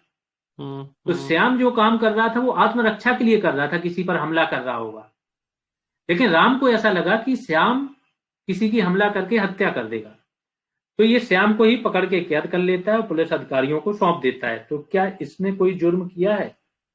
बताइए, क्या इसने अपराध किया है? नहीं सर नहीं किया सर। नहीं किया, श्योर हो? चलो मैं एक और उदाहरण देता हूं, राम और श्याम का ही देता हूं। श्याम है जो कि विकृत चित्त है, ठीक, विकृत चित्त है, ये राम पर हमला कर देता है, राम पर हमला कर देता है, इसकी जान लेने की कोशिश करता है। अब चूंकि श्याम राम पर हमला कर देगा और इसकी जान ले भी लेगा तो भी श्याम पर कोई केस नहीं होगा, क्योंकि ये क्या है, विकृत चित्त। लेकिन राम को प्रतिरक्षा का अधिकार है और ये अपनी प्रतिरक्षा में श्याम की हत्या कर देता है, तो क्या इसने अपराध किया है? नहीं। सर जान बचाने का अधिकार है, अगर विकृत समझो हो कैसे, गुड, कि हालांकि इस पे कोई केस नहीं बनेगा, ये कर देगा हमला, हत्या कर देगा, लेकिन इसको प्रतिरक्षा का अधिकार है, ठीक है। यहां पर तो ये वाला ऑप्शन सही हो जाएगा। अगला ऑप्शन देखते हैं, ये है का कुल्हाड़ी से काम कर रहा है, कुल्हाड़ी का फल उसमें से निकलकर उछट जाता है, निकट खड़ा हुआ व्यक्ति उससे मारा जाता है। यदि का की ओर से उचित सावधानी का कोई अभाव नहीं था तो उसका कार्य माफी योग्य है और अपराध नहीं है। सही है। क्या ये सही है? ये सही है एग्जाम्पल सर। सही है। तो हर चीज में देखो, आशय देखा करो, पहली चीज सद्भावना देखा करो। अगर आपको कोई चीज नहीं भी डायरेक्ट पड़ी है ना, अगर उसका वैसा आशय नहीं था, सद्भावना थी, वहां पर कोई दुर्भावना नहीं थी और उसने सावधानी भी उचित बरती है, तो मैक्सिमम केस क्या है, 99.99 में कोई केस नहीं बनता है, ठीक है। अगर आपने कुछ भी नहीं पढ़ा है तो भी, तो ये दोनों कथन सत्य हो जाएंगे। यहां पर आज की क्लास समाप्त होती है, ठीक है। कितनी क्लासेज हो गई हैं रिवीजन की? तीन क्लास। सभी सही से पढ़ रहे हो? Yes sir. सभी सही से पढ़ रहे हैं कि केवल क्लास से ही पढ़ने आते हैं? नहीं सर, रिवीजन कर रहे हैं सर। ठीक है। शेयर कौन कर रहा है? शेयर कर रहे हो यहाँ की इंफॉर्मेशन बैच के बारे में कि नहीं? मैंने अपने फ्रेंड सर एक दो फ्रेंड जो बिल्कुल शेयर, हाँ, जो भी आपके आसपास के हैं, जिसे भी इन तीनों में से किसी भी एग्जाम की तैयारी करनी है उस तक जरूर चीजें पहुंचाएं। अब मुझे ये बताओ कि क्या ये क्लासेज हेल्पफुल लग रही हैं? सर बहुत ज्यादा। बहुत अच्छा हो रहा है सर इन्हीं दो सब्जेक्ट में थोड़ी वो दिक्कत है बस, हिंदी और ठीक है, इसको पढ़ते रहो। हिंदी का रिवीजन प्रोग्राम उसके बाद आएगा, अभी तो हिंदी की क्लासेज करो प्लस एमसीक्यू सॉल्व करो। बस ध्यान रखना, प्रयास, देखो पढ़ाई समझो, पढ़ाई क्या होती है। पढ़ाई ये नहीं होती है कि हमने देख लिया, हमें समझ में आ गया कि ऐसे होता है तो हम ज्ञानी हो गए। कोई नहीं होता है ज्ञानी, समझ गए। पढ़ाई का सिंपल सा फंडा है कि आप जितनी बार देखोगे, जितनी बार पढ़ोगे, ब्रेन स्टॉर्मिंग करोगे, उतना बेटर आपका कमांड होता चला जाएगा। ये पढ़ाई का। दूसरी चीज, पढ़ाई आप टुकड़ों में ही होती है, मतलब थोड़ा थोड़ा करके ही पढ़ पाओगे। आप सोचो कि अभी डेली कुछ नहीं पढ़ रहे हो, इकट्ठा 7 दिन बैठ जाओगे, सब कर लोगे, ऐसे ही लड़के लास्ट में 2 नंबर से 4 नंबर से रह जाते हैं। टॉपर वही बनता है जो डेली कुछ ना कुछ कर रहा है, जिस समय पर जो चीजें चल रही हैं उसे वो कंप्लीट करते जा रहा है। तो आप लोग ये गलती मत करना कि जो भी प्रोग्राम चल रहा है उसे छोड़ के आप अलग चीजों पे लगे हो, तब तक ये सोच के कि चलो बाद में कर लेंगे। नहीं, आपके पास कम से कम एक बहाना तो है। एक क्लासरूम जैसा आपको माहौल मिल रहा है, टारगेट दिया जा रहा है, उतना आप कंप्लीट, उतना भी करते चले जाओगे ना, तो भी एग्जाम तक इतनी बार रिवीजन हो जाएगा कि हर एक चीज याद हो जाएगी। हाँ, पॉलिटी और बीएनएस में अभी जो चल रहा है उसे मिस कोई भी मत करना। जो भी स्टूडेंट मिस कर रहे हैं वो बहुत बड़ी गलती कर रहे हैं। उनको मैं फिर बता रहा हूं कि ये लोग यूपीएससी की भी क्लासेज में चले जाएंगे और एक सिंगल क्लासेज में जाके देख लें, इतने सारे डाउट इतने तरीके से अगर कहीं क्लियर हो जाए तो मेरे पास चले आ। जब कोई चीज करा दी जाती है तो देखने में आसान लगने लगती है कि हाँ ऐसा ही तो था, इतना ही तो था। आप लोगों को नहीं पता कि शायद एक सिंगल बीच में लाइन किसी बुक में मिस हो गई तो वो एक्स्ट्रा लाइन के लिए कितनी नई बुकों को रेफर करना पड़ता है, पूरा पढ़ना पड़ता है, तब जाके वो मिलती है। ओवरऑल नॉलेज तो हर जगह मिल जाता है, लेकिन जो बीच बीच के एक एक दो दो लाइन के जो गैप्स होते हैं, जो अंडरस्टैंडिंग कॉन्सेप्ट की होती है, वो नहीं मिलती कहीं पर। वो चीजें आपकी क्लियर अब हो रही हैं, उसे करो। पॉलिटी के फुल टेस्ट हैं, लगाए वो आप लोगों ने कि नहीं लगाए?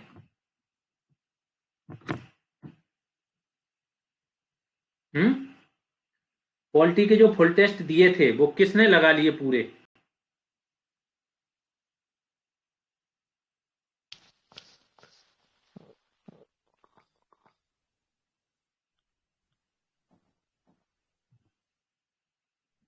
बताओ कौन बोल रहा है?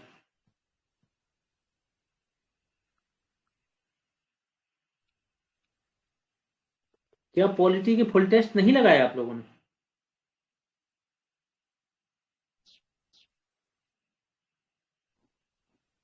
ऋषिकेश,